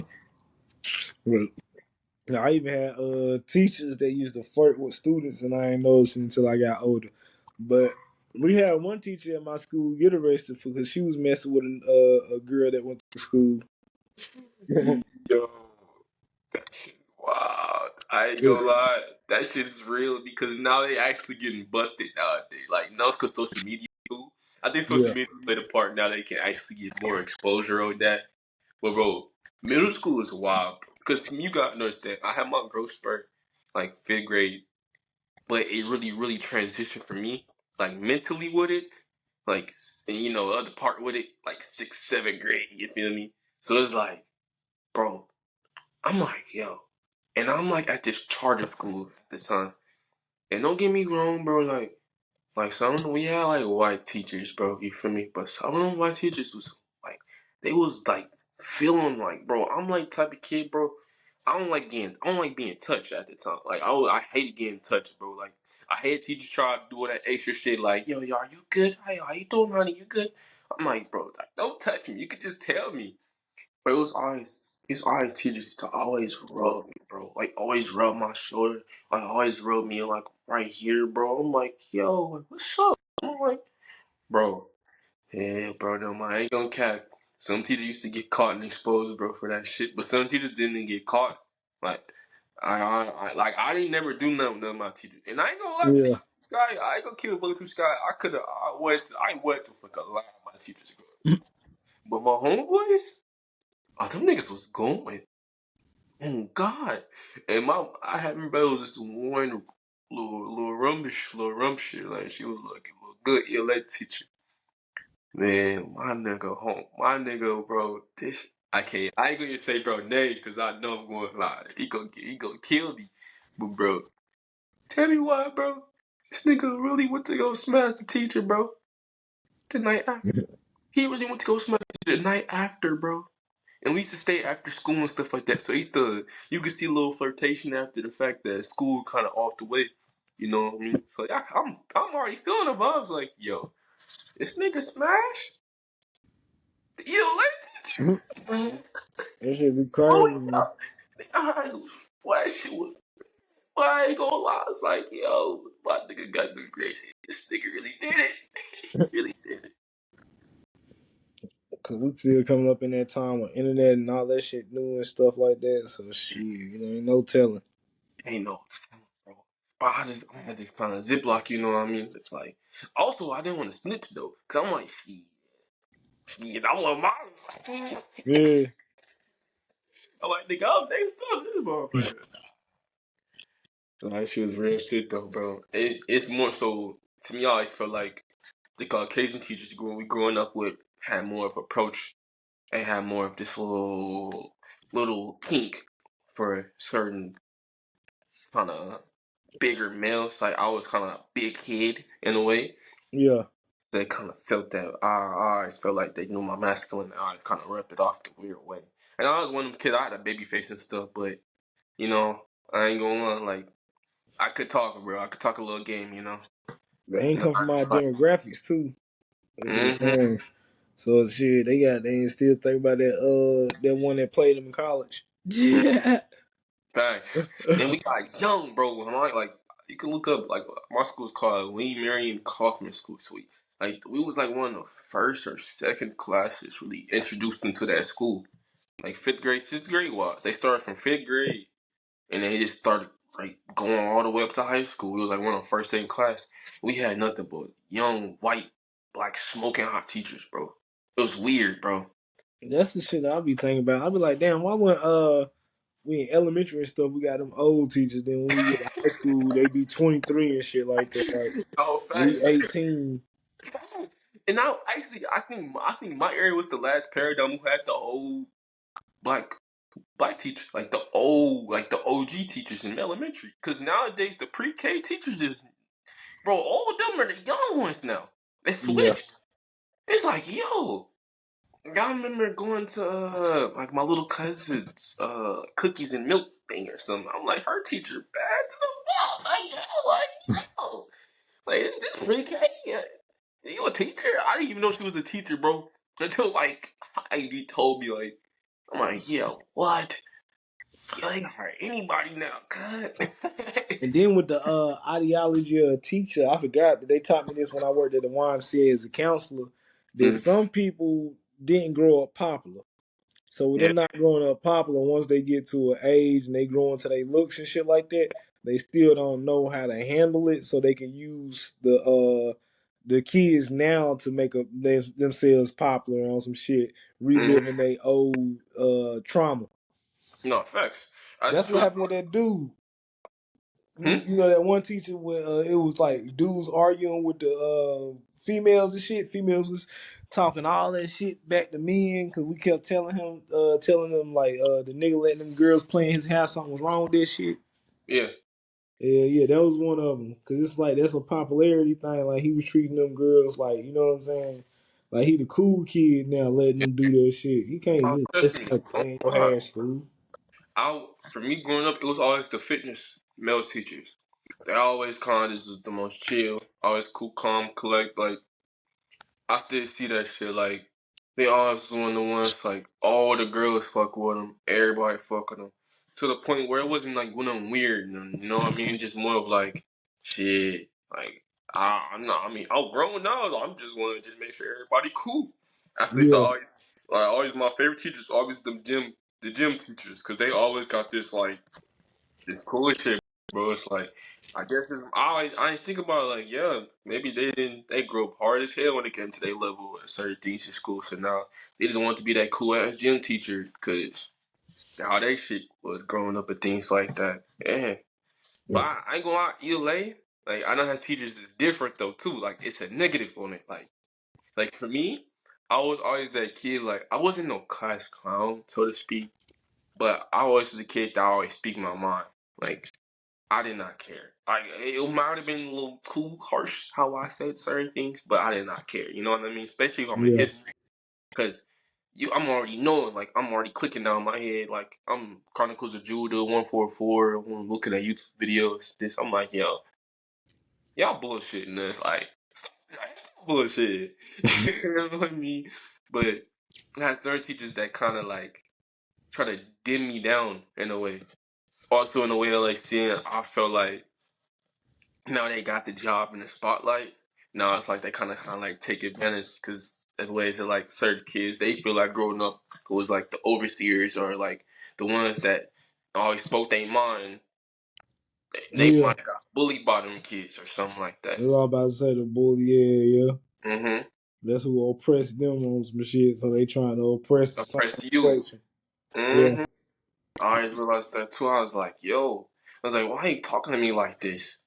Like, what? And it's always like, I always had a thing for like, certain ELA male teachers, but it kind of changed. It shifted. Like after middle school, they actually became cool because they realized they can't break me. Like you can't like fugaze me now. Like it yeah, was like I kind of all my ELA male teachers after high school. I realized like they was cool. Like they couldn't break me now. Like they tried, but they just couldn't. But the ELA female black teachers, oh nah, bro. They hated me, bro. They hated me, bro. And that's when I realized I'm like, yo, like, is it me? Like, am I just too truthful? Like, things like that? But it's not that. It's just more so that they don't like to see that uprising kid who, like, don't care about trying to look cool or things like that. Just want truth. Like, you know what I mean? Like, sometimes it's like, in a way of being a teacher, like, they need certain kids to kind of dumb down the class to make the class appeal better for them. yeah. And I was never one of them kids like that. I just wouldn't rock out like that. That's not how I am, bro. Like, I don't care if we talking about like I remember this was very, very big at the time, like seventh grade or eighth grade. It was talking about the Jews, it was talking about the what was it? Talking about the exterminations and things like that. Oh, you talking about doing the Holocaust? Yeah, the Holocaust started. It's so irritating. So I was like, yo, why are we still talking about the Holocaust? Like I just be like, why are we still on this? Like, so much more came up from that era than just the Holocaust, but we still talking about this. And it used to piss my black female teacher off so bad, bro. She'd tell me get out. She'd be like, get out, just get out. And the school I had was one of them strict charter schools, bro. Like it was one of them schools you had to sit like this, bro. They called it slant. Yeah. SLA. You had to sit like this. If you move your back, anything, you get 3 strikes. Your third strike, you get detention. Anything more, you gotta go all the way. And they preferred certain kids. Like I always knew it because I was always one of them kids that I was never like trying to be fit the system or like, fit the cool approach in school type shit. So it's like they always send my ass downstairs. And I'm like, what the fuck? Then I like, you don't get regular lunch with the regular kids. You get turkey sandwiches and some carrots, and you don't even get that. Sometimes they won't even if they don't come in and check on you, like you got school with no food, bro. Like you don't get no food, no meals, no nothing. Like it was kind of weird. Like you got to go on solid holiday lines. Being like in high school now, like my freshman year, bro. I'm like, why are we in line? Like, there, I don't, like, bro. I never peeped that when I got out of that school. Other schools, like, when they got out of class, bro, they just go to another class, bro. Man. You didn't have to go in those solidarity lines with your team, like your classmates from before in that class. Yeah. Walking, like, you can't talk in the hallways. Talking, like, I thought that shit was the regular norm for all schools, bro. Till I transferred, you know what I mean? We had that in elementary. Bro, they took that same shit for elementary, like, and they created something called halls. Yeah. Well, basically, if you say anything, you in trouble. If you talk anything, trouble. Oh yeah, If we got some shit like Dorada like that. hmm, We got a school called Dorada like that. Is it like a charter school? The mm-hmm, halls? yeah, Oh yeah, yeah, it was yeah, called Kaufman. Yeah, So to they go to got y'all prom. got strict rules on some shit. Yeah, and you gotta wear all black, like all black everything. You get uniform, bro. It was to the point, bro. I was one of the kids, bro. I ain't even had uniforms. Like I ain't really. My mom was sick, bro. So I ain't have. I couldn't afford khakis and stuff. So, bro, I'm going to school, bro. I couldn't get the certain khakis. My khakis are like darker because I couldn't buy the certain khakis and stuff. Or like I got like a little white in my shoes because I couldn't. I didn't want to go buy the all black joints because the all black shoes was expensive for my Yeah. time here this time. Man, I little used to tell me, bro, you're not going to class. Like, we'll give you some. We'll get you these bust downs, these little orthopedic shoes with the straps. And I got big foot, so I'm wearing size 13, like seventh grade, sixth grade. Yeah. Never getting on my shoes. They don't have my shoes in there. I can't go to class. So they literally just put me in down the hallway, and it had this thing where it's like, this when I realized like it's kind of prison industrial, preparing the kid for the prison industrial complex because when they used to throw me in a room, they just throw me like in a room. It's like it looked like an interrogation room. It would be nothing, just no walls, no light, no nothing, bro. Just room and table, bro. I'm just sitting there. And it's like, damn, bro, that shit was wild, bro. And I ain't gonna lie. Like I ain't gonna lie, I don't even explain about like now, but I got a lot of trauma through my middle school. That Nah, shit was so much complex for no reason. because school wasn't meant to build people up; it was meant to break them down. Mm-hmm. It's like we would think that that shit was giving us education, but then that's why I say shit. The Bible had too much, too much shit in it for them to not teach it correct. And then when we go to school, they teaching us half the shit that's in the Bible, trying to disprove it. And now it's years later where they couldn't. Mm-hmm. And It's like funny. you realize too as well, like when you the type of kid and like I think I realized I had a learning problem. Like it was comprehension for me. Like I think maybe ADHD too, I didn't know about the time. But like I was the type of kid that I learned a little slower than everybody else. So I'm like behind, bro, now. Like I'm already getting in trouble for this the hogs, the slant stuff, because I'm like, bro, like my mom, my mom gone, bro. Like my mom ain't nursing home. Like I don't care about this shit, bro. Like I'm stressing. I'm over here. Shit coming into school game. Like I go home, bro. I ain't shit at home. Like you know what I mean? It's one of them things. So I'm Yeah, like, yo, y'all really tripping over this, bro? I got a life, bro. Like my homeboy just passed away. Like just little stuff. So I just be in their room and I'm like. I'm doing stuff, I'm studying and stuff, and I'm like, yo, they really left me. Like, I used to really feel like, yo, bro, like these, like all my classmates who doing like, I'm really behind, bro. And I try to ask for help and things like that. They will never, they'll never come up to me for help, bro. They'll never help me, bro. And it's like they put you in like the special ed predicament of the classes and stuff like that. yeah. And I'm like, yo, now they're trying to throw me in the loop of the special ed kids. I'm like, yo, wow, this how y'all want to do me? Like, I just said I need to. I can't comprehend certain things. That's not like like I'm sped, bro. I just can't comprehend, bro. Then after that, it's kind of like I gave up. I kind of gave up on school in fifth grade, bro. Keep it a buck with you. Like from fifth grade to like eighth grade, I had like all F's, man. Like yeah, I think I got set back fifth grade year. I had to do fifth grade twice. Yeah, shit. You had like you said, way more things to think about, so you can't just sit there and listen with your mind going through all the Yeah, emotions. Shit. But facts. that's because shit, it kept you from getting programmed in the school for real. It did though. That's when I realized. So I was like, yo. I'm really not programmed like everybody else. Like to me, like everybody thought in a crazy way. Yeah, I'm thinking like y'all the crazy ones because y'all are the ones like really doing. Y'all really like y'all really thinking that like this shit means something to y'all. Like yeah, it's yeah. to the They point was where just certain kids snitching like, oh shit, oh you don't got the all black shoes. Oh, Miss, he ain't got no all black shoes on. He got to go down. I'm like, what, nigga? You really gonna kick me out of class, bro? Like, nigga, I just can't buy them motherfuckers, bro. Like, damn.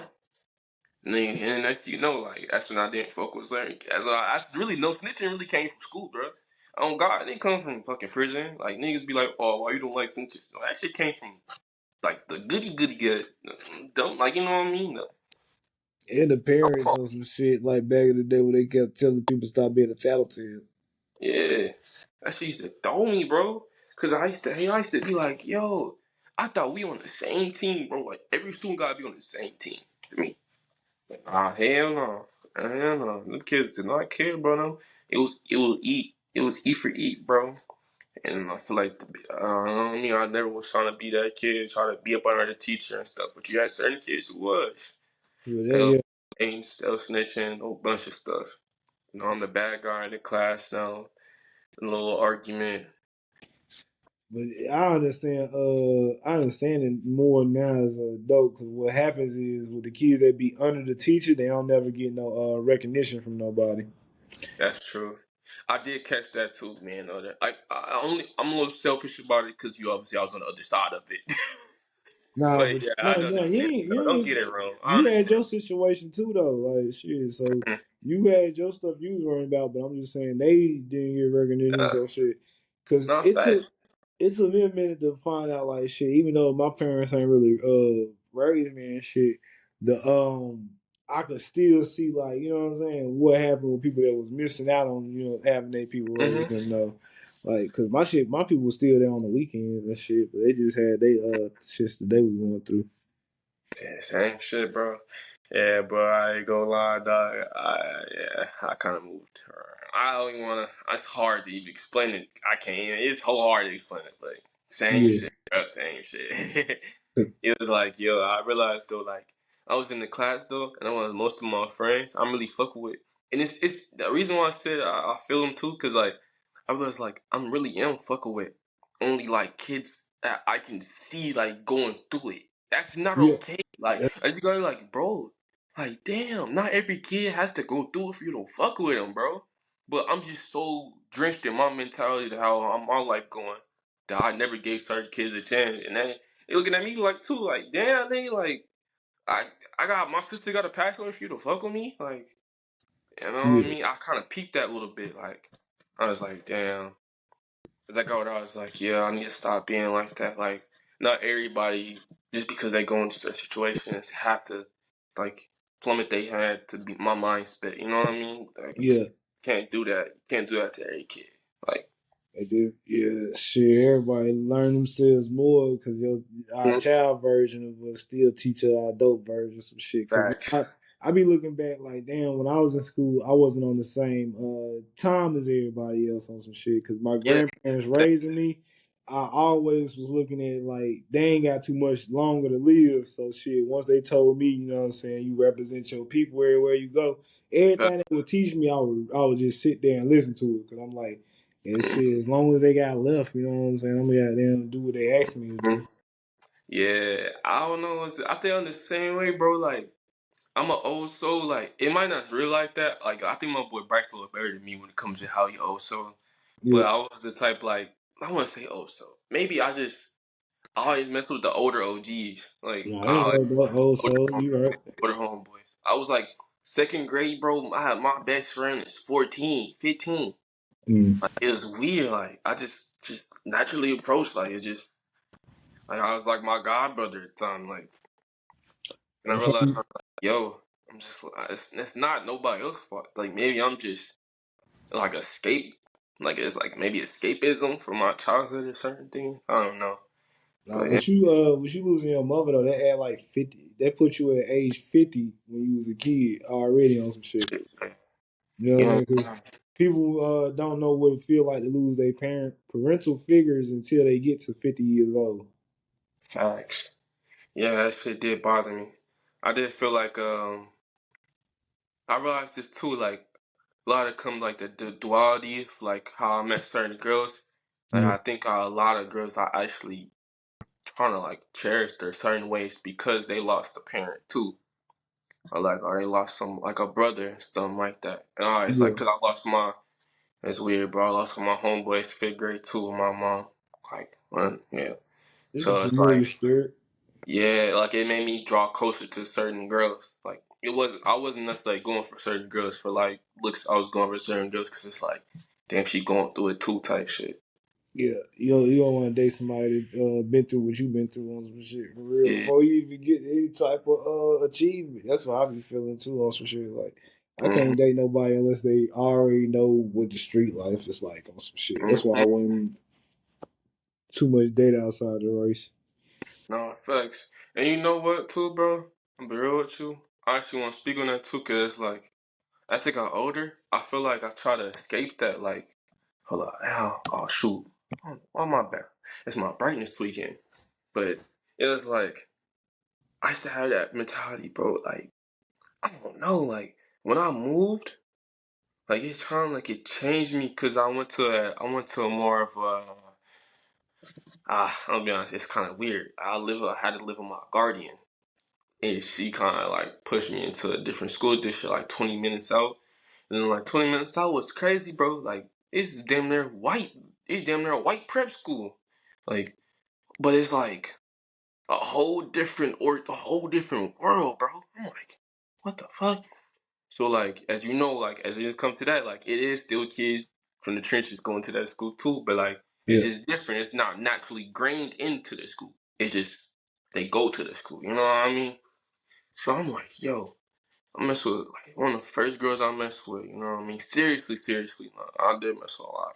But seriously says like one of the first girls I messed with, like I realized like our dead ass was picking like the most whitest black girl I could because I didn't want to go for like the girl in trench like the one I grew up with type that style because I feel like that would be easier for me to break down or that'd be easier for her to break me down, you know what I mean? yeah, Then I realized I was like, damn, Key. I was like, bro, I did that shit kind of like like I wasn't thinking like that. Like I was that I just maybe it's like a escapism. Like yeah, I was just so tired. I was like kind of just so flucked. Like cause I was older. Like don't get me wrong. Like from my situation, but my old school, like a lot of girls was moving a little crazy, bro. And I was traumatized by a lot of girls, how they moved, but. It did push me though. It did push me to like that. I feel like maybe I was cooning a little bit, but like I don't know, bro. Like I was like, yo, why? Why do I want to go for like the Robin Givens type of black girl? Like you yeah, know what I mean? Like sorry, it yeah. sounds That so booty crazy, shit. bro, but like I never knew why, bro. It took me watching Mike Tyson a biopic, and he kind of was going for that, and they, you know, as you know, it did not end well. Yeah, Like, somebody you can learn from. yeah, yeah, like But now you see, it's like you just want to find somebody you can match for real. That's what fact. it be. It's Maybe it was. like cause when I my shit was damn. I don't even know where I was gonna go with it because I talk Yeah, to my different bad. females, but I always try to talk to like the ones that like got style and shit like that that match Yeah. my personality. But sometimes they always taught me about myself. That was the thing like dating a reflection because they made me kill off different things that I was doing. Mm-hmm. Nah, that shit helps too, cause you know what's crazy? Like, why is it this? And I don't care. Actually, like, I had one of the girls I grew up with, and she used to go to that school, and I didn't even know I grew up with her till I met her at that school. It's wild. Like, she always just around the corner. I know her brothers and everything. I just never knew her till I went to that school. And it was like, I was like, yo, this is who I really want to be with at the time. But it's like, we can never really cross paths for real in that way because we both trying to figure out ourselves. It's kind of we both in a new world and we never could really match our new world together with it because we were just moving and grooving, trying to figure ourselves out through this new world. I don't know, man. It was crazy. Like I always wanted that, but it's like in a weird way too. Like I always felt like I had this certain thing. Like a lot of girls didn't like me because I was trying to like when I went to that school. My expectation really was trying to like I didn't want to be that image of myself because I was bad. Like I was really like I told you I flunked, bro, from fifth to eighth grade. So it's like I basically got to build myself up. Dead ass, like literally, I had to build my GPA back up the right way. Yeah, So it's like I always feel like other girls they looked at it like, damn, you trying to like Uncle Tom yourself to be better than just be yourself. But it's like no, like shorty, like I just want to just I want everybody to think more of me because I got these white kids looking at me now. Like you know what I mean? Like yo, I get that's what you're really saying. wild, bro. Like having the white audience at you at school, like really fuck. Like I'm playing football and stuff. Like you got the white kid, they cool. They think they cool in their own way. Like sometimes you see them say the N word, then you seeing them like trying to fetish be buddies with you off of fetish more than trying to be your real homeboy. Like just want the black Yeah, token friend. Like I'm discovering all this stuff now. I'm like, damn, bro. Like damn. It's really white there, like when it comes to these schools now. Cause I moved, like I didn't never seen this landscape of how like these white schools get down. You know what I mean? But yeah, I know perception, exactly what you're talking about. everything. I went to a white school in elementary because they'll try to test you black and try to act like they blacker than you sometimes on some shit. Like Yeah, I remember because when Nelly came out, somebody was asking me. He was like, "Do you even know what he's saying when he said yeah, smoke an L in the black of the back of the OC?" He said yeah. L's a blunt. You don't know what a blunt is? Facts. But you don't realize though, like when you go to white schools, they test your blackness more than you being in an all black school your life. Like they don't like being all black school. We don't really not no talks to talking about blackness. We just go through it. Like, you know, Yeah, we argue, we don't have you be beef with certain people with such schools, but like it's not that, like test every day of like, yo, how black are you? Every day till you go to a white school. And it's like, damn, I don't want to talk about that, bro. Like, nigga, I lived this. You know what I mean? Like it's yeah, just it's just that that's why I adolescent got into age. poetry, bro. It's that That nigga adolescent age too that always way defy. you said what? Always defy and shit. That's the adolescent age because we just be challenging and trying to get down. You Yeah. know what I'm saying? Because shit, the black ones they test black people test you too. They test your Oh, black. So sure. For it sure. go it go both ways on some shit. It Bro, really go both bro, ways. kind of thing, bro. Like when I first came, first day going to that school, it was like I seen one of my homeboys I flunked with from fifth grade, right? And you can probably watch it. It is what it is. But bro, I realized he came to that school like seventh, eighth grade before I came in like high school. So he was already kind of malnourished to how how the school move and shit. So he like, yo, he got his own little group, like, and you know, the black group in white schools is damn near that group. You feel me? You know how they Yeah, be, bro. So I'm like, yo, I'm like, what's the deal? I'm like, what's the deal, my boy? Like, but it's like, I'm changed, like, my mentality lost some different shit. Like, and he looking at it like, you change. And I'm like, nah, I'm still bust your ass. Like, you feel me? Like, but it's just more like, I'm not here for that. Like, I can't show these white niggas that shit. Cause if I show these white niggas that shit, they gon' they gonna take every little cent of my blackness and you feel me, flip yeah, it. They do that every time, bro. You know what I mean? Every time. And it's like I kind of had like afflictions already from the gate. You know what I mean? But even yeah, black crowd, like certain homeboys and stuff. I'm like, yo. Then I realized like I'm like, all right, fuck this. I'm not here to make. I'm here. If I'm gonna do anything, I'd rather just go and have my own group of homeboys set up, and that's when I kind of just pivot. And I was kind of like, I'm like damn near the lone wolf going to school. Then next thing you know, bro, it's kind of like everybody just naturally just flocked to me, and I already got my own established group, own established, set of homeboys and stuff. And I ain't going on, bro. I used to tear my other homeboy up, bro. He was like, damn, nigga, like we know each other since fifth grade, like. It's to a point, bro. Like I was already working at the car wash and stuff, and his mom even pulled up on me at the car wash, and she's like, "Why y'all not cool? Like y'all literally grew up together. Like dang, like he lost his father. Like you losing your moms at the time. My mom, like she was damn near about to be gone. You feel me? But it was just like, yo, like you know what I mean? I got fit together. I'm just like. It's different, man. Like, you know what I mean? We not on the same type of time, you feel me? Like, it's no disrespect, but I got love for my boy, but like shit changed me, bro. Like, you know what I mean? yeah, I'm not here to like it was one of those things where I was like, I'm not here to like impress these white kids, bro. Like I'm on some different shit. And I was looking at it like I don't wanna be the clown for these white folks at this school. I just wanna be my own self, you know? and people always looked at us the wrong way. But I was like, yo, like even certain black girls I knew, bro, like they see me talking, and I'm a snow bunny effect, bro. Like my first week, I'm like, damn, nigga, I never seen this many white girls in one room, bro, until I went to that school, bro. So I'm like, damn, it's white girls like Peruvian, like Latinos, something. It's everything. I'm like, yeah. So I just the effect got me a little bit. So I'm talking, moving around. You could just see like certain girls, like black girls, like yo, this nigga cooled out. Like, they don't got my. Like, damn, nigga, you ain't fuck with us no more. Like, you know what I mean? So that's when I kind of dipped down and went to, like, after the snow bunny effect died down, I came back to my senses a little bit. Yeah, But I didn't go for, I didn't go for my lady, you feel me? I went for another yeah, lady of color, and she was kind of like, I feel like, I ain't gonna lie, Malika Andrews, I was thinking like this, bro. I went for the Malika Andrews, bro. I'm yeah. getting a buck with you.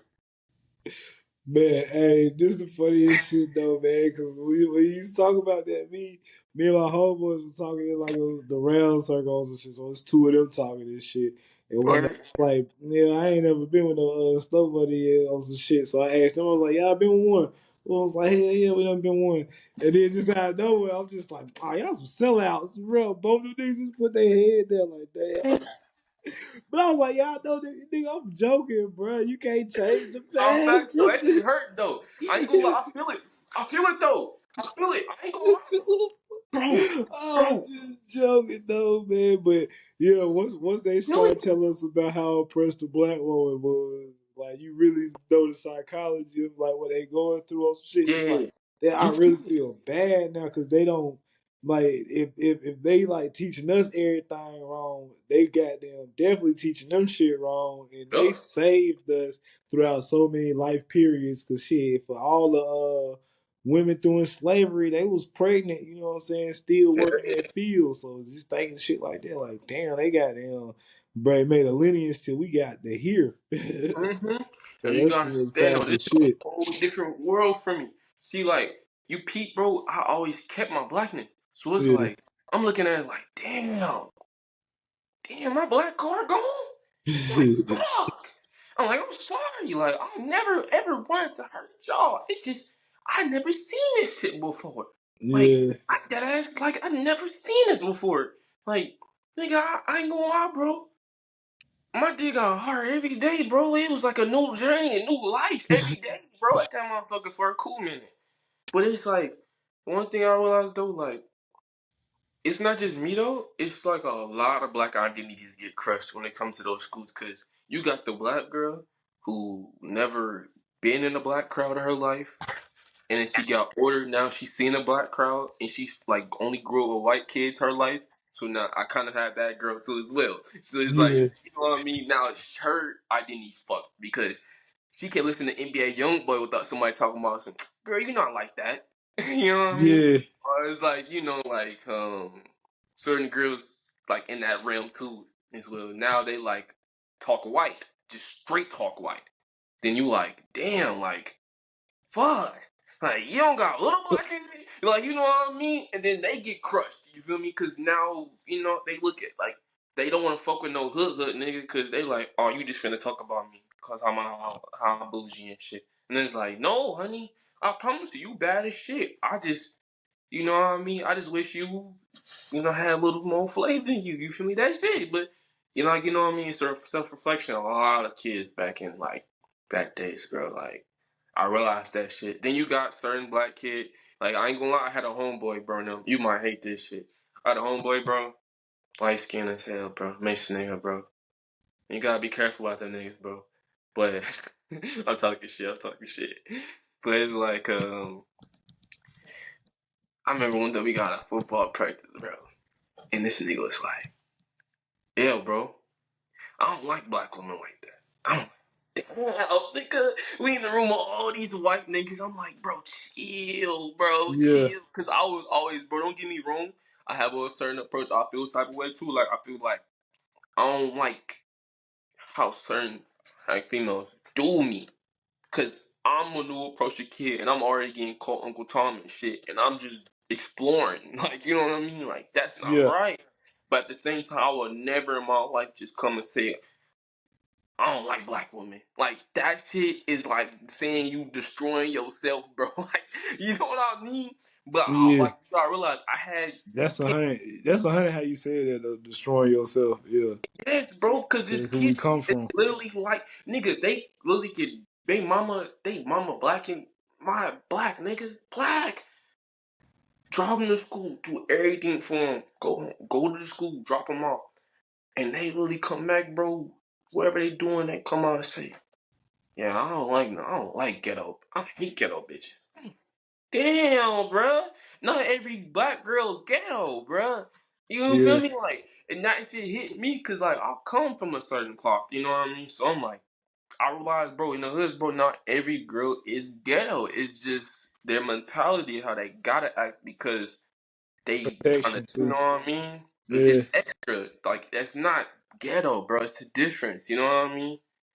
But it's a they protection don't know thing. that if they ain't grew up in that cloth, you know what I mean? Yeah, it's a And protection thing. every kid's not ghetto too. They got nerds in the hood, bro. Like niggas like Pokemon too, gang in the hood. It just niggas don't get explored to that avenue like in Pokemon. Niggas don't ask them.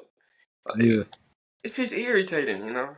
But Well, I have to deal with that too. Then I'm getting in the group chat in this section like, oh, you don't like black guys too? I mean, you like black females too? I'm like, yo, chill, girls, chill.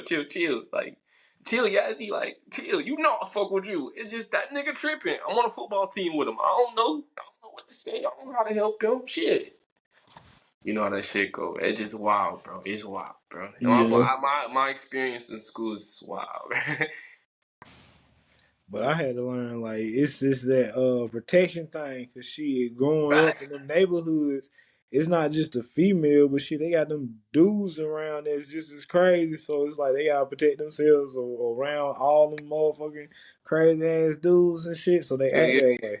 That's why they and be like, you don't understand that too. Like it's older guys. Like yeah, I was trying to tell my homeboy, I was trying to tell my white boy.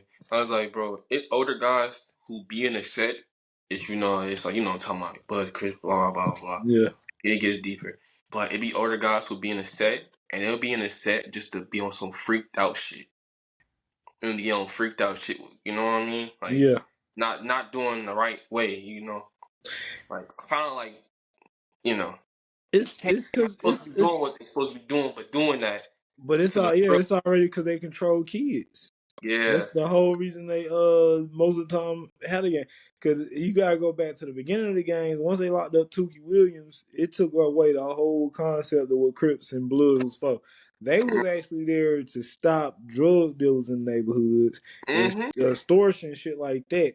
But then once they locked up the leaders and changed the whole program of it, now they the ones selling the drugs. Now they the Mm-hmm. ones getting the kids at these young ages, giving them the knowledge, and the same knowledge they used came from the Bible. Like they were using knowledge from the Bible, but they rewrote it. You know what I'm saying? And in different Mm-hmm. chapters and shit. So they rewrote the Bible in gang literature. That was Like, it. Just street knowledge. King David, like knowledge.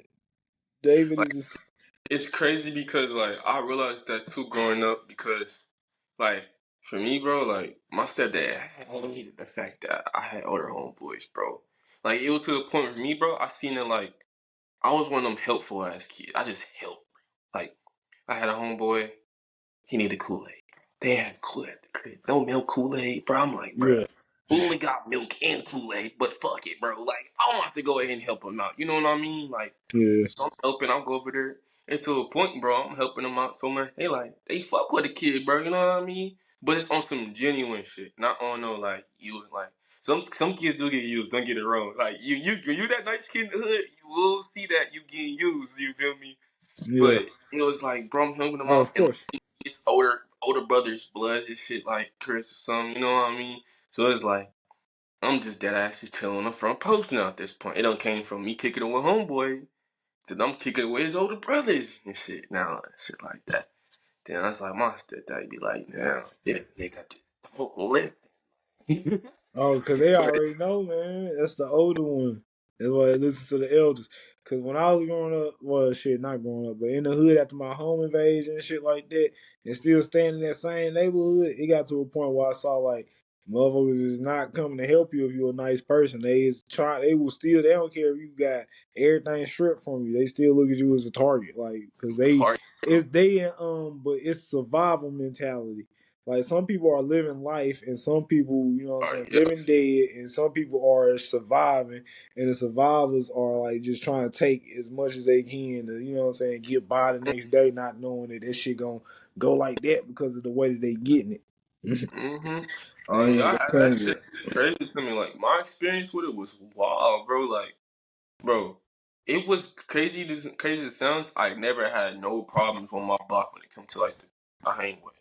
But every time I stepped out that block, I had school and I had like certain, you know what I mean? You see like it's a little broader now because now they knowing you got certain homeboys. You getting a little older now. You hanging around a little bit more certain, you seen other homeboys, seeing other sets. You seen how the blocks change. Like it went from now we all cool then, couple fights and shootouts now. And now it's civil war now, gang. Like it's to the point where bro, I was playing basketball, bro, now. And I'm playing on the AIU team.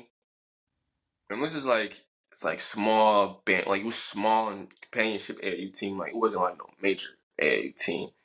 But I'm realizing like most of the players on that team on the older side, because I'm playing up, they homeboy got killed, and now I'm hanging with one of the homeboys that opposing them type stuff from a different school.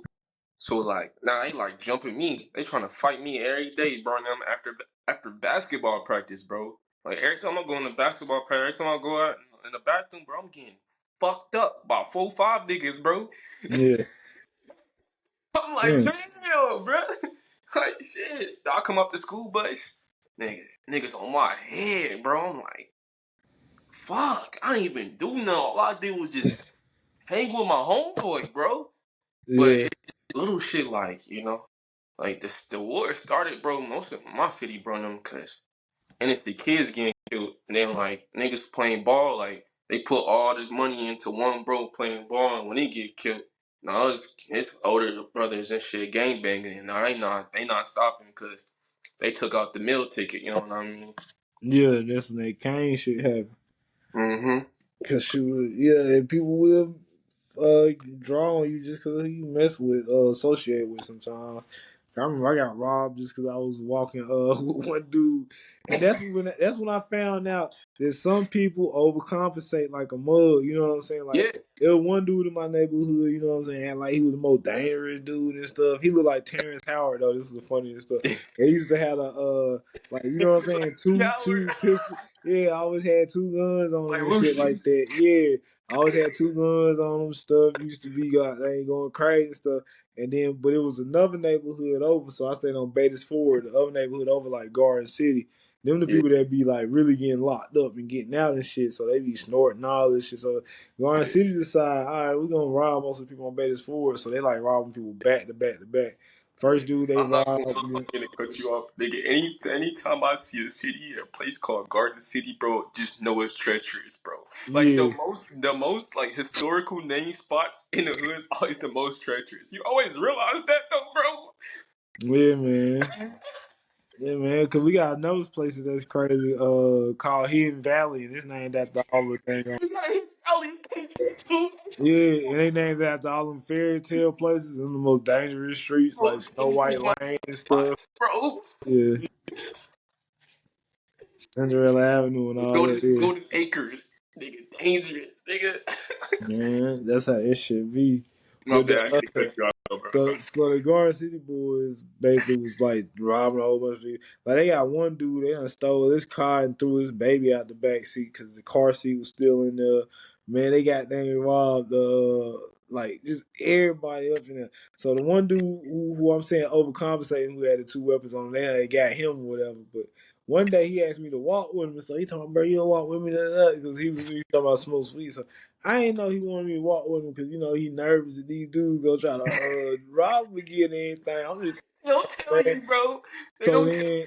Yeah, so then I didn't know he got robbed, none of that shit. So then I walked, then I'm walking by myself one day because another dude in my neighborhood always be making me play 2K with him and shit. And I had to stop playing with him because he'll pick me up and everything to play. But if he didn't win his money back, he wouldn't let me leave. Oh So God, yeah, bro, so this shit like I don't Atlanta, right? So I'm walking home and shit. Next thing I know, no, they got me on Betas Ford when I'm going from the food line. I'm leaving from food line and shit, and they end up robbing me. They talking about, yeah, man, this for your homeboy, da, da, da. They done said his name and shit. And I'm like, man, I don't even fuck with bro like that. But oh God. I wasn't even nervous during the robbery and all this shit because I had some Ray-Ban You can't be shades though. on and shit, so they Yeah. couldn't see where my eyes were looking and stuff. Then I ain't have my cell phone because like somebody had already stole my cell phone before that, so I had like an Obama phone, so they really couldn't steal nothing off me. Uh, But the my two of them government phones used to be clutch, bro. yeah, man, and this is the time I'm noticing like this is the second time somebody done pulled the gun out on me and stuff. So I'm like, man, the people with these guns always be shaking behind that thing though, like Yeah. you know what I'm saying. So like I be like, they ain't trying to kill or shoot nobody most of the time because they know they gonna get a sentence after that.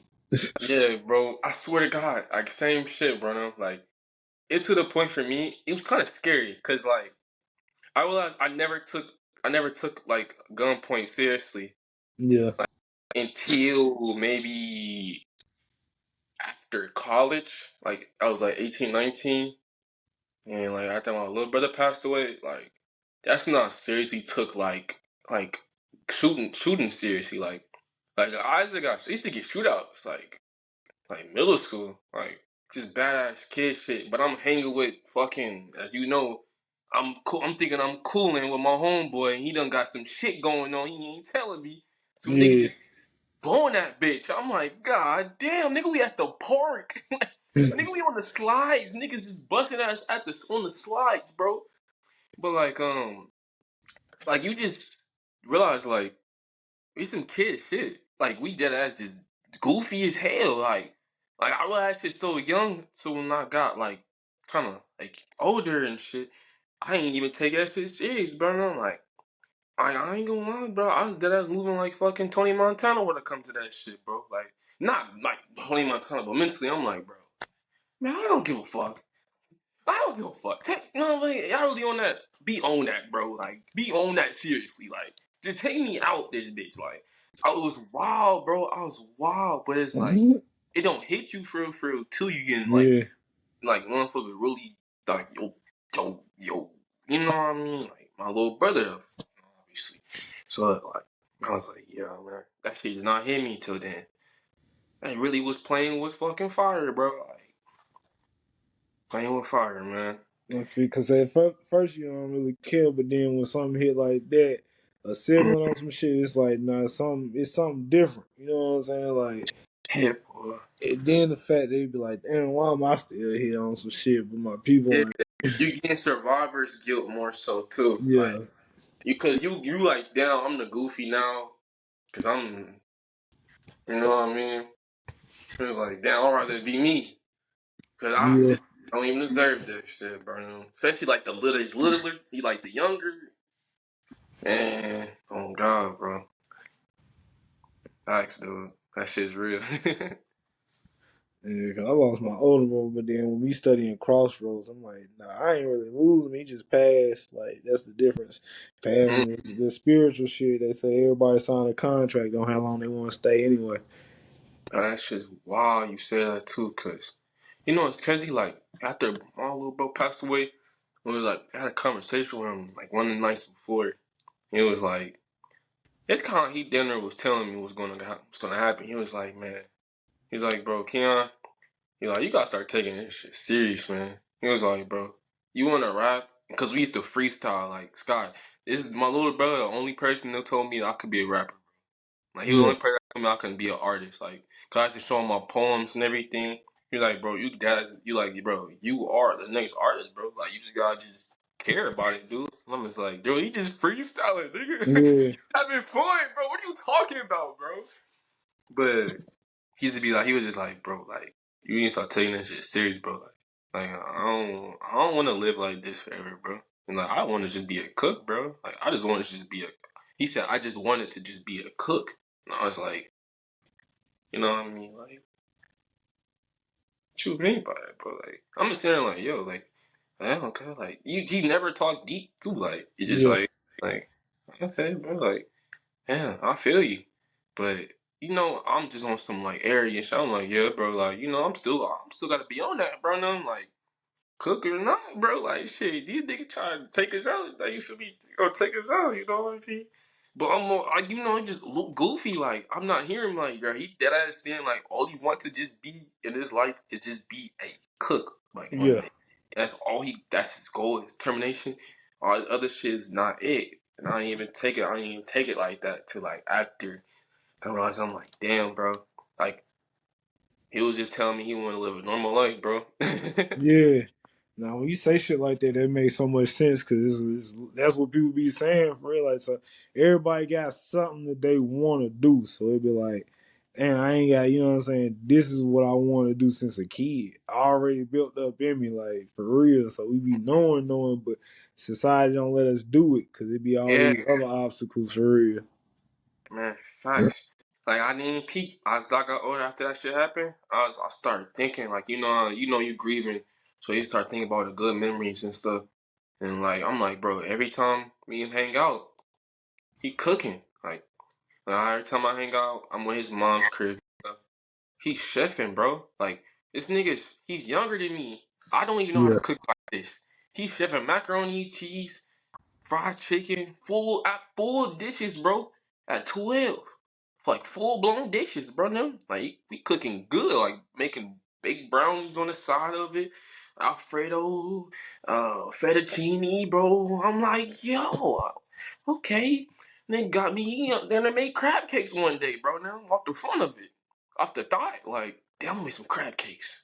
I was like, okay, this motherfucker, like, it's exquisite, like. You don't think about that till you get older. You be like, yo, dang, bro, I really missed this shit. I missed the sign. Like that was his goal. Like that was his dream. Oh God. yeah, like I said, that's why when my grandparents left, I was thinking like, damn, they left probably because they just always wanted me to be a kid on some shit. So that's why they left when I was at even though I was like 22, 23 on some shit, but I was like, they still left when I was getting to that man stage, like learning, all right, you know what I'm saying, I'm on my own right now. Facts. Yeah, man. I always think of it now. It's like, yeah, like the passions, like it's more than that. Like it most likely most of them hit me for real. Like when they passed away from him, because I feel like that was the most painful one because it taught me to like really like calm down and like take life to a different approach. Like don't stay stuck in the same system. Like really like kind of like adapt and like kind of like push yourself. Even Yeah, like yeah. Yeah, I felt that too. Like I think about it now, like his ascension, like really changed me in a way. Like I needed that, and it's sad how it went down and stuff. But I needed that to like really see like life differently. Like because yeah. I was doing a lot of bad stuff at the time. I'm not gonna sit here and lie. That's why I be on that spiritual shit because you still can talk to them, like, but it be in Yeah, mind because it be a conversation that just pop up randomly in the day that you know that it's them telling yeah, you that because it will only be them talking to you. You know what I'm saying? facts. Like it was like a moment where me and my sister was about to fall out, and I knew it was my brother on some shit cheering me up because it was a memory of me and him that happened so many years ago that it was like, Yeah. damn, why am I thinking about this shit right now? But that's how that shit be, man. Like they still in our DNA. hmm I get that Real with my shit. mom too. Like, oh my gosh, bro. Like when it comes to like music, I hear certain Yeah, songs, it's like I just automatically just flash into like I'm hearing her with her speaker. You know what I mean? Like playing her music, and it's like, yeah, yeah, she just hit me. I'm like, yeah, I see you. I know. I just throw in my old school. I throw my little Phyllis Hyman on. Just be like, I'm gonna sing for her. You know what I mean? Like while she here listening to me.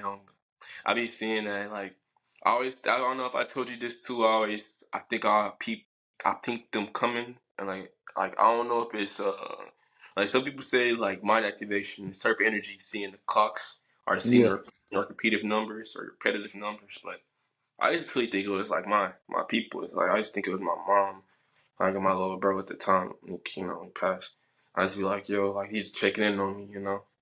I started for like that, but I don't know. Like it's so wild when it comes to that theory on the clock now for me.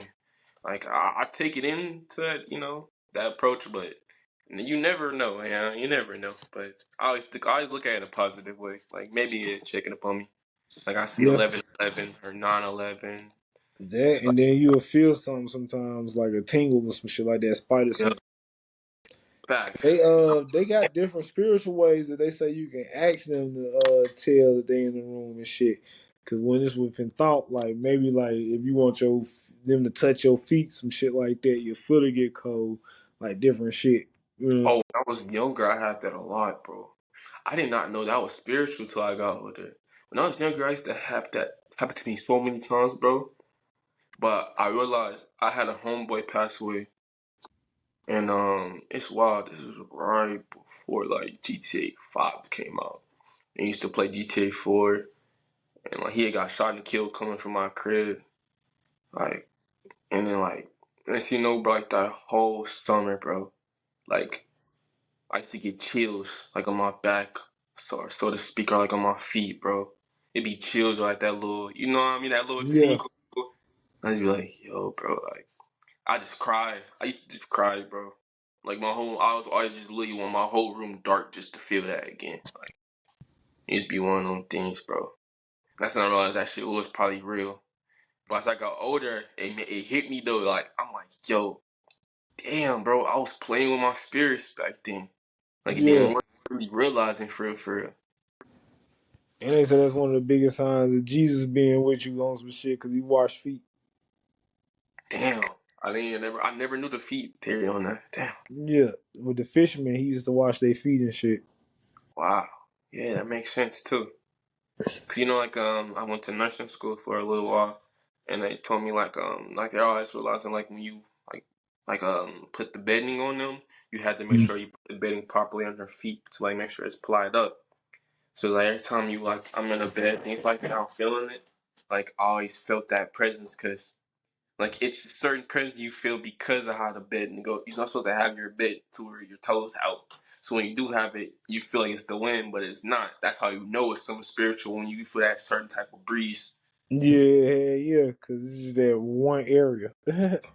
Cause that ain't no air bubble gonna just pop up. And it can be going on in the inside of the body on some shit with the water we be drinking or something too. So it's like any of that shit because the spirits is literally in our genetic hmm pool. Facts, man. That shit's wild, bro. I ain't gonna lie. And we Shit just wild. think about it, bro. That book is telling you that we just keep breaking apart. So we already was one of those ancestors in mind, and then you know what I'm saying. It just keeps shedding down. Mm-hmm. So like everybody at one point was Adam, and then it just, you know what I'm saying. They went into Eve, and then was reborn into Cain, and then it just keeps spreading, Facts, man. breaking Damn. off lineages. Yeah, because they gotta keep spreading this as some part of evolution too as well. Hmm. And then Damn. shit, I got homeboys already when we have deep conversations like this, they be Mm-hmm. like, they'll probably speak about one of their uncles or some shit that passed away. And then they'll be like, damn, my daddy be telling me I'm just like my uncle. You know what I'm saying? It'll Yeah. be like, cause maybe because they ain't lived that full life or some shit and they signed a spiritual contract, they came back as the son of the, you know what I'm saying, of their brother or some shit, like, so they can have a closer relationship. Nah, I feel you. Like Anything like that. I always feel like that too. For me, like my mom's blood dad passed away when she was like a little younger, I believe. So I just now kind of got more, so to speak. Like she didn't really grow up with her real blood father in a way, Mm. but way she knew him and stuff. But that side of the family, she really kind of she was with, but she got older and kind of, you know what I mean. It's life happening and stuff, but she still got love for her other siblings. But bro, as I got older, when I got older, like she took me on a trip one day out to see them. And I never knew my mom had brothers and sisters, bro, and I never knew them brothers and sisters was from her blood daddy. Cause I didn't grow up. I never grew up with my blood grandfather from her side. So, as I got older and fast forward, and my mom passed away, um, I went out to see them and stuff, and it hit me, bro, cause you know I'm looking at my cousins and stuff, and they like all they do is talk about, bro, like yo, we love grandpa, we love grandpa. They're like, you look just like grandpa, like you look just like him. Like literally spitting image, just like him. You act just like him. Everything. Like and my uncle, my uncle coolest dude, coolest cat type, got a little hustle on, you feel me? But even he like damn you could tell he like emotional, like he looking at me like, yo, I feel like he missing his dad looking at me type stuff, bro. And I'm like, yeah. Yeah, Like I'm looking at pictures, I'm like, dang, I see it a little bit now. But also like I felt it. I feel like a presence. I felt it in me. I'm like, yo, like maybe I kinda like I don't know, maybe I you am. and him again, some shit like that. Cause Yeah, grand maybe do mean 1,000, and then we came and then like millennial mean 1,000 too. It's some shit like that, man. Like these words is codes and stuff.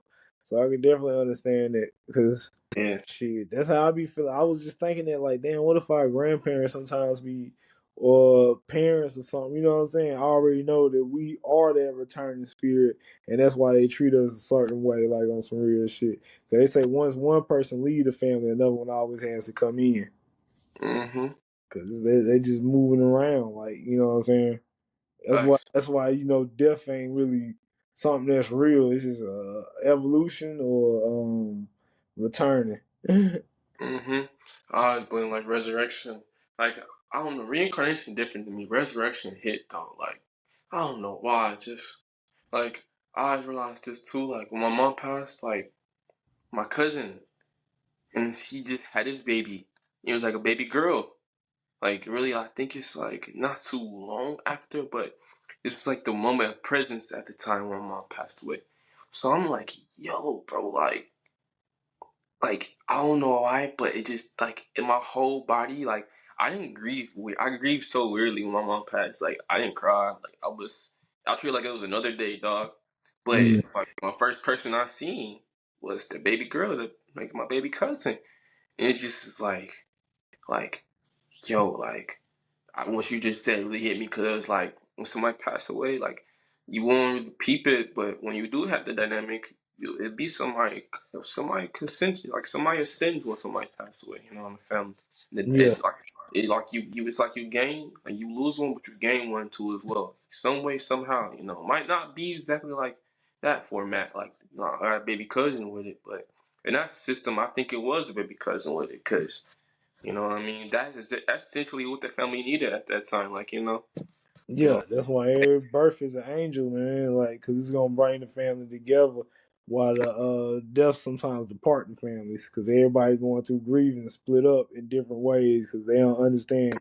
Everybody's going through a grievance in different ways, so they won't look out for each other. But they, you know what I'm saying, go more into their shell and then look for how can I get something to memorialize this person, and they start fighting over the materials left behind, mm-hmm. the And I've been real power. actually going through all that when my mom passed away too. It's crazy you said that too. Like, it was not a good, like it was really bad family wise when it comes to certain things. But it was like when I seen that too with the baby cousin, like bro. Then like I don't know, like my mom passed away on 11/11. You know Yeah, that hit me, bro. I was like, yo.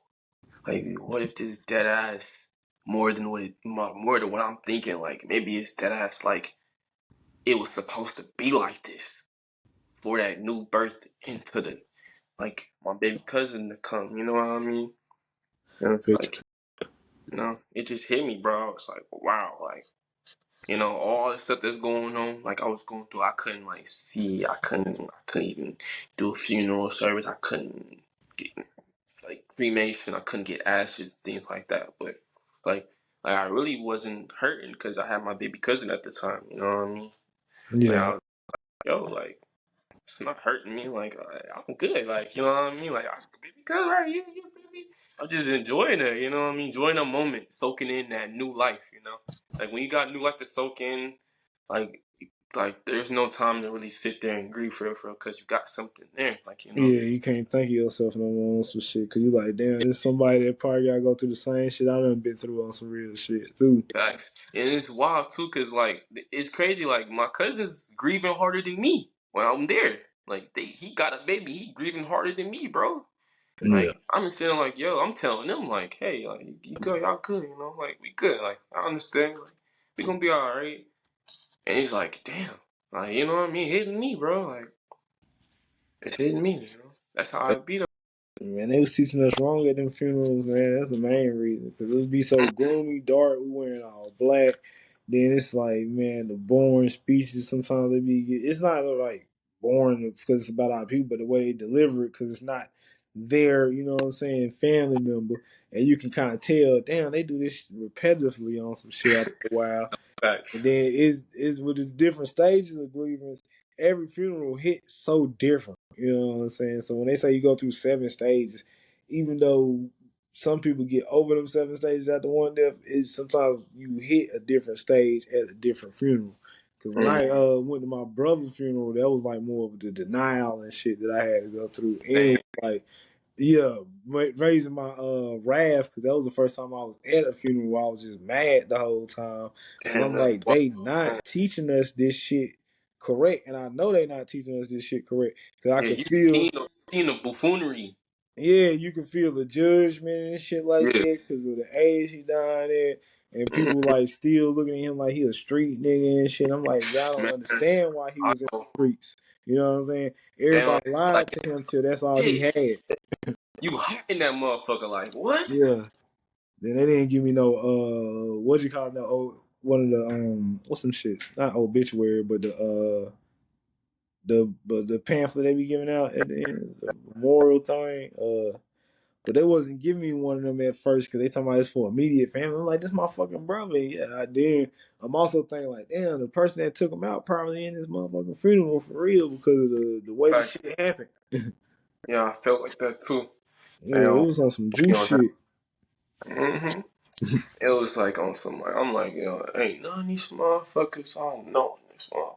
I'm like, Yeah, it's some bullshit. And then they have some like they brought some older guy up there. My little bro passed away. And he just like talking about some these young kids just wilding out there. I'm like, bro, this the wrong time, time to do bro. that shit right. Don't do that shit right now, cause it's not one of them situations, bro. That was I don't know what happened. Like, nigga, I ain't know what happened, bro. You wasn't there, bro. Like, nigga, you didn't know he was trying to defend himself. Like, you don't know, you know what I mean? Like, you don't know he got set up, right? You know what I mean? They don't be no, they don't know that shit. It's deeper than what it is. But like, it's just that old mentality, somebody old mentality. Like, you know what I mean? It's just like, yo, bro, People stepping in last minute fool me, too, bro. because that's the Cause first I time. know. Yeah, I know like a little bit of judgment. Like you feel me? That's gonna happen. Yeah, Like don't get me wrong. Like I ain't that like crazy about it, but it just wrong timing. Like it just went real left at a moment yeah. where we didn't need that. Like people really just lost they. You know what I mean? It hit me, bro. I ain't gonna lie. I told myself too after that I would never go to the funeral. I would never go to the funeral. Like I was so hot, bro. So hot. That's how I was feeling too. And then the other thing that fucked me up was the Facebook. You know what I'm saying? When I finally seen how social media worked, and I was like, damn, motherfuckers really don't pay attention until you die. Like in our community, that shit is so fucking stupid. Like, and not only do they do that, they fill up the page so much. It's like you can't look at nothing your people left. You gotta go through all these comments of different people and shit just to get back to like their last posts and shit to Yeah. even try to figure out and add some shit up yourself. So I was like, but that's just how our mentality worked. When I went to, I wasn't gonna go to no more funerals, but my best friend Shaheed, who like grew up in foster care and stuff, asked me to go to his daddy funeral and stuff. And when I went to that funeral and seen like how kind of empty it was, but then seeing what he said at it, because they had like a little family, so it was kind of like a media one. But when Yeah. he said, you know what I'm saying, you don't know what people going through until you experience it. That's when it like hit me on some shit like, damn, you know what I'm saying? I got lost my people at a younger age and shit. But now I'm seeing my other people is catching up to it. So still, it's gonna be people need the shit that I know when they like in their 50s and shit like that. Yeah, it's like I can't give up my viewpoint on my grief and my perception of it because I know people still battling. They gonna have future battles with it, Mm-hmm. seeing it like in a whole different perspective now. Yeah, Cause I so, and that's yeah, what COVID did. It started popping chains off a lot of people on some shit on COVID. Cause that was 2020 vision. It was too many people leaving at that time. facts. Like yeah, like a lot of people got so scared. To me, I felt like I was grieving so hard from my past. I was like, COVID helped me. Like it Yeah, helped me in a way. Like it helped me like see everything, but also helped me like you know I don't know how to explain it though. Like it helped me just kind of just go through motion with everything. Like I feel like I actually breathed. Like gave me time to breathe and just work. but I don't know. yeah, and just seeing how many lonely females there was out here, that's what COVID I fucked me up. yeah. When it comes to Cause that, when yeah, I I was having seen a rough that, I bullshit. said, That's once upon yo, a time. yeah, I said, yo, all these women waking up to finally see you, bro. Anytime you ain't got no man, you got to Yo, sit in that house. You can't just go to that club all day, yo, man. remember, COVID was my high school graduation. Yeah, So after damn. COVID ended my high school, so I was just yeah, you feel me? I was Yeah. just having motion. Like that whole summer was lovely, bro. Man, I'm just switching over to. I was switching over to 30 during that time because I'm 29. So this is the time where it's like because they closed all the beauty salons and all these different places and shit. Like Yeah, yo, it was humbling because all them girls had to go back to the natural stages and shit like that. So it was like some and real eye opening working shit. at For home real. too. Working at home boosted so much shit, bro. So Yeah. much emotion, bro. Man, they sent me home for doing that shit too. And yeah, I was like, what? After after working from home for 4 years though, that's when I finally was like, oh yeah, this shit feel like prison now. Cause he got comfortable. Oh yeah, I'm already Yeah, comfortable, bro. man, That's and crazy about it. Though. I started feel you. noticing, yeah, it ain't no more like you know what I'm saying, bodies and shit like that. Cause when I worked at the call center, you can get a girl at any time without even speaking, cause it's mainly women up there, and it's on like about 10 niggas to compare to 300 women. So Facts. yeah, and then they man cheating on them, borrowing their car and shit while they up there. So yeah, they always was goddamn ready to do what you call it, revenge and shit. Yeah, that's a lot. Bro. A lot. Too. Like working in the car washes and stuff. I think all how it works a lot of places growing up. 'Cause I really did see like how dynamics was. Like I was like, y'all done seen some shit, bro. Like how girls be doing people, like how dudes be doing, they girls and stuff, and they only be knowing it unconsciously. You know what I mean? Like they only be Yeah. knowing all the shit they really doing. Like they just they thinking they just hot emotion, like just like whoa. Yeah, it taught me a lot though. Like it taught me a lot. I ain't gonna lie. Like I actually missed that time period. Me like working, seeing how different jobs move. Like, cause I'm like, yo, I'm really just. I feel like I was like experimenting, seeing life. Like it wasn't too much job to me. It was just experimenting. As I used to feel about certain jobs. Me like as a teenager. Man, yeah. Training, learning and shit, the ropes. Like I was one of them kids, bro. I used to love working. Like I don't know. Maybe it was like grieving. Like I think working helped me grieve, but. Like I just love working, bro. Like I used to be like, hey, I'm at track, football, basketball practice. I'm like, I'm gonna go home. I gotta go. I'm gonna go to work. Like, then you build like a work family, bro. You got certain girls, like you know how it be, bro. Like, Nah, but it is damn, you 100 though, cause it's working goddamn. Just make sure you always busy on some shit. Cause I just had to stay on the schedule so I couldn't be in my head too much. I can just physically do this shit, and then when they give you the task to do at the job, it's so easy to complete that shit. But then when yeah, you goddamn outside of work, trying to make the task and do it, that shit is a lot harder man, function. they So that's said why I that. work for structure. Yeah, facts, man. Facts. Shoot, I ain't gonna lie, I'm at 4%, so you might have to wrap this up a little bit. But I well, bet. I got like two things I want to say. I was gonna say that for the field called Fluence I told you about, so I've been working on. So like I really been thinking about want to take like a black superhero approach into the theme of it now. Like at first I was thinking more so intrinsical, like not intrinsical, that makes no sense, but I was thinking more like a tone for young black, like young black image of like hustling trying to figure it out. But I ain't gonna lie, like I think I want to dig deep because I think there's a lot of black misrepresentation to like this black superhero realm, and like you ever know Blue Marvel, like Static Shock and things like that. Yeah. Like first Blue Marvel because everybody knows Static Shock. Blue Marvel. I don't think I know who Blue Marvel is. Bro, I'm just gonna tell you him because this one hit, bro. This one hit, and I know you gonna fuck with it when I tell you this. But the reason why I say Static Shock too as well because I want to ask you a question. Do you feel the thing, or do you feel the trope of a lot of black superheroes having electricity superhero, like superpowers in a way? Mm. No, it ain't no trope. It's just telling you that black people got electricity. Actually, when we did like a I want you you to know not how go we do the that. those thesis statements at the end of the year for 12th graders and shit? Like you gotta write like a report or some shit like that. One of my homeboys did a report about that. Like he's made a whole thing about how Benjamin Franklin stole electricity from black people. Mm-hmm.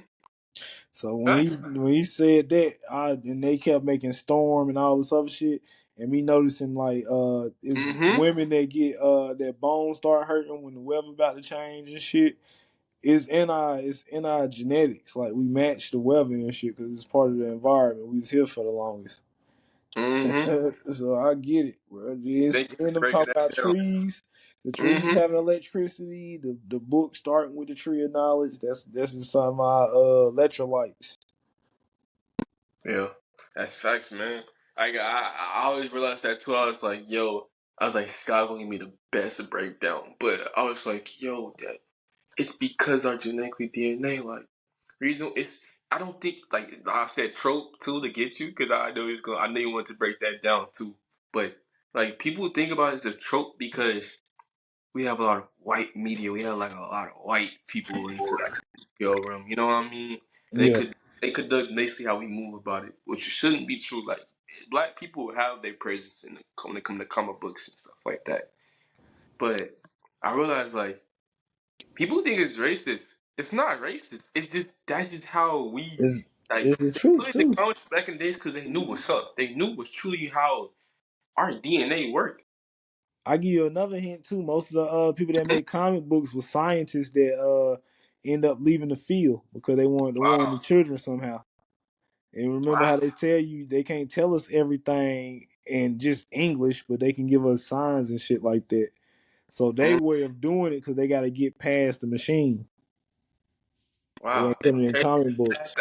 It's crazy you said that because I was gonna ask you. I was gonna tell you about Blue Marvel. Mm. Who Blue Marvel is a guy named Adam Brashear or Adam Brasher, and he's a scientific prodigy who became a human antimatter reactor following an experiment. After serving with the U.S. Marine Corps, he would go to become America's most celebrated hero until his race was revealed. And this was in the 60s. This is a comic book based in the 60s. So when his race got revealed, as you know, the world turned on him, basically in this era, in this paradigm.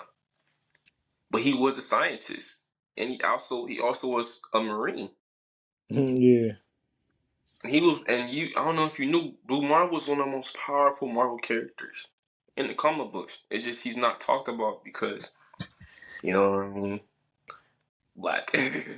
Yeah. That's why they had to stop Kane the Conqueror. hmm Facts, man. I was like, yo, I think I want to go into that. Go into that. It's kind of hard going to the superhero realm because now like people not gonna take certain things seriously and all that. But I think if I keep a real approach, and you got it with that too as well. Like I'm gonna talk to you about it more so. But if I keep a real good approach and like you ever watched a movie called Everything Everywhere All at Once? Hell yeah. With the Bro, bagel. that's one of my favorite movies. I'm about to watch it again after this too. It made the most sense because what them saying that she was the universe that didn't do nothing but did everything. It makes sense. Like again, Mhm. because she was the one that had the best imagination. That's what it really was. Mhm. And she was the golden child. Yeah. And it's like I want to keep that same ideology. I want to just spread more message, but I also want to do it in a way to where like the kids itself. And I think I told you a little bit about how to show the kids and stuff. But Mhm. one particular, my character, I want to add more of a role form, and I want to go to from like in a smooth way, but also like show the signs and like beat the black trope narrative for the characters, and also having their own conduct and how they move. Cause like the quote unquote superhero is hard to come through. Like if you ever watch The Boys too, like The Boys is literally like a way of like F you to the superhero of like the Avengers in DC. Like you ever watch The Boys? Yeah, I watched the boys.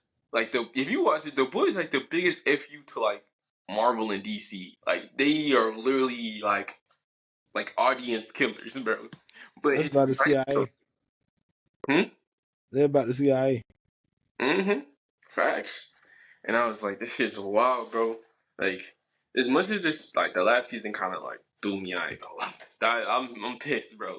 I'm still pissed about the last season, but like as much as you think about it, like when you watch it, they dead ass talking about what's going on right now. They just got superpowers. Yeah, they do It's, too. That's why I said they're about the CIA because CIA they train the superpowers. mm-hmm. Those are the ones that they be checking for remote monitoring and all that. And then they even say autistic kids got telekinesis because they Yep. connect on the same brain length or frequency. So Yep. like they could communicate to each other when they not around each other, and they can tell stuff that their parents is doing without their parents telling them. Fact. That's true. I always realized that too. Like that's what they say. A lot of autistic kids is really geniuses because the telekinesis, and they also got a great IQ. Their IQ levels is beyond the roof most of the time. Yeah. So I'm at 1%. Okay, I gotta wrap this up. But I was gonna ask you one more thing though. You got any words of wisdom, man, to share to the people? Words of wisdom, Yes, shit. sir. Everybody's their own person on some shit. So when everybody realizes that it ain't no other version of them, Yes, that's the sir. real word of wisdom. Yes, sir. Everybody created different. Yes, sir. I'll take that with a grain of salt, man. Also, Yeah. man, I got a little words of wisdom. I was thinking um, like I have to realize in life, like for everybody watching, like I think the more you put your heart into something, you know, it goes like it goes, it comes. Like I feel like it's hard to say it, bro. 'Cause I'm gonna come out some spot. You put your heart into it, like I feel like it will come to plan. You know what I mean? But the heart and mind connects to as well as like the soul and it comes the spirit. So it's like you gotta have equal balance of how much you put into it and how much you moderate into it. You know what I mean? And as long as we know how moderation and how much we put into anything we do in this life, anything we do in this world, we can gain something from it. And we can learn something from it. We can grow something from it. It's all about moderation too as well. You know? Yeah. No, That's all. definitely. Yes, sir. I'm glad talking to you, bro. We actually 2 hours and 47 minutes. We've been cooking. I ain't gonna lie. But yeah, man, I'm about to go ahead and roll out, man. Thank you for joining, my boy. I'll actually go and Already. talk to you and everything when I get this battery though. But thank you, man. Thank you for All coming on. right, cuz. You be safe out here. I used to as well, my boy. 'Cause It was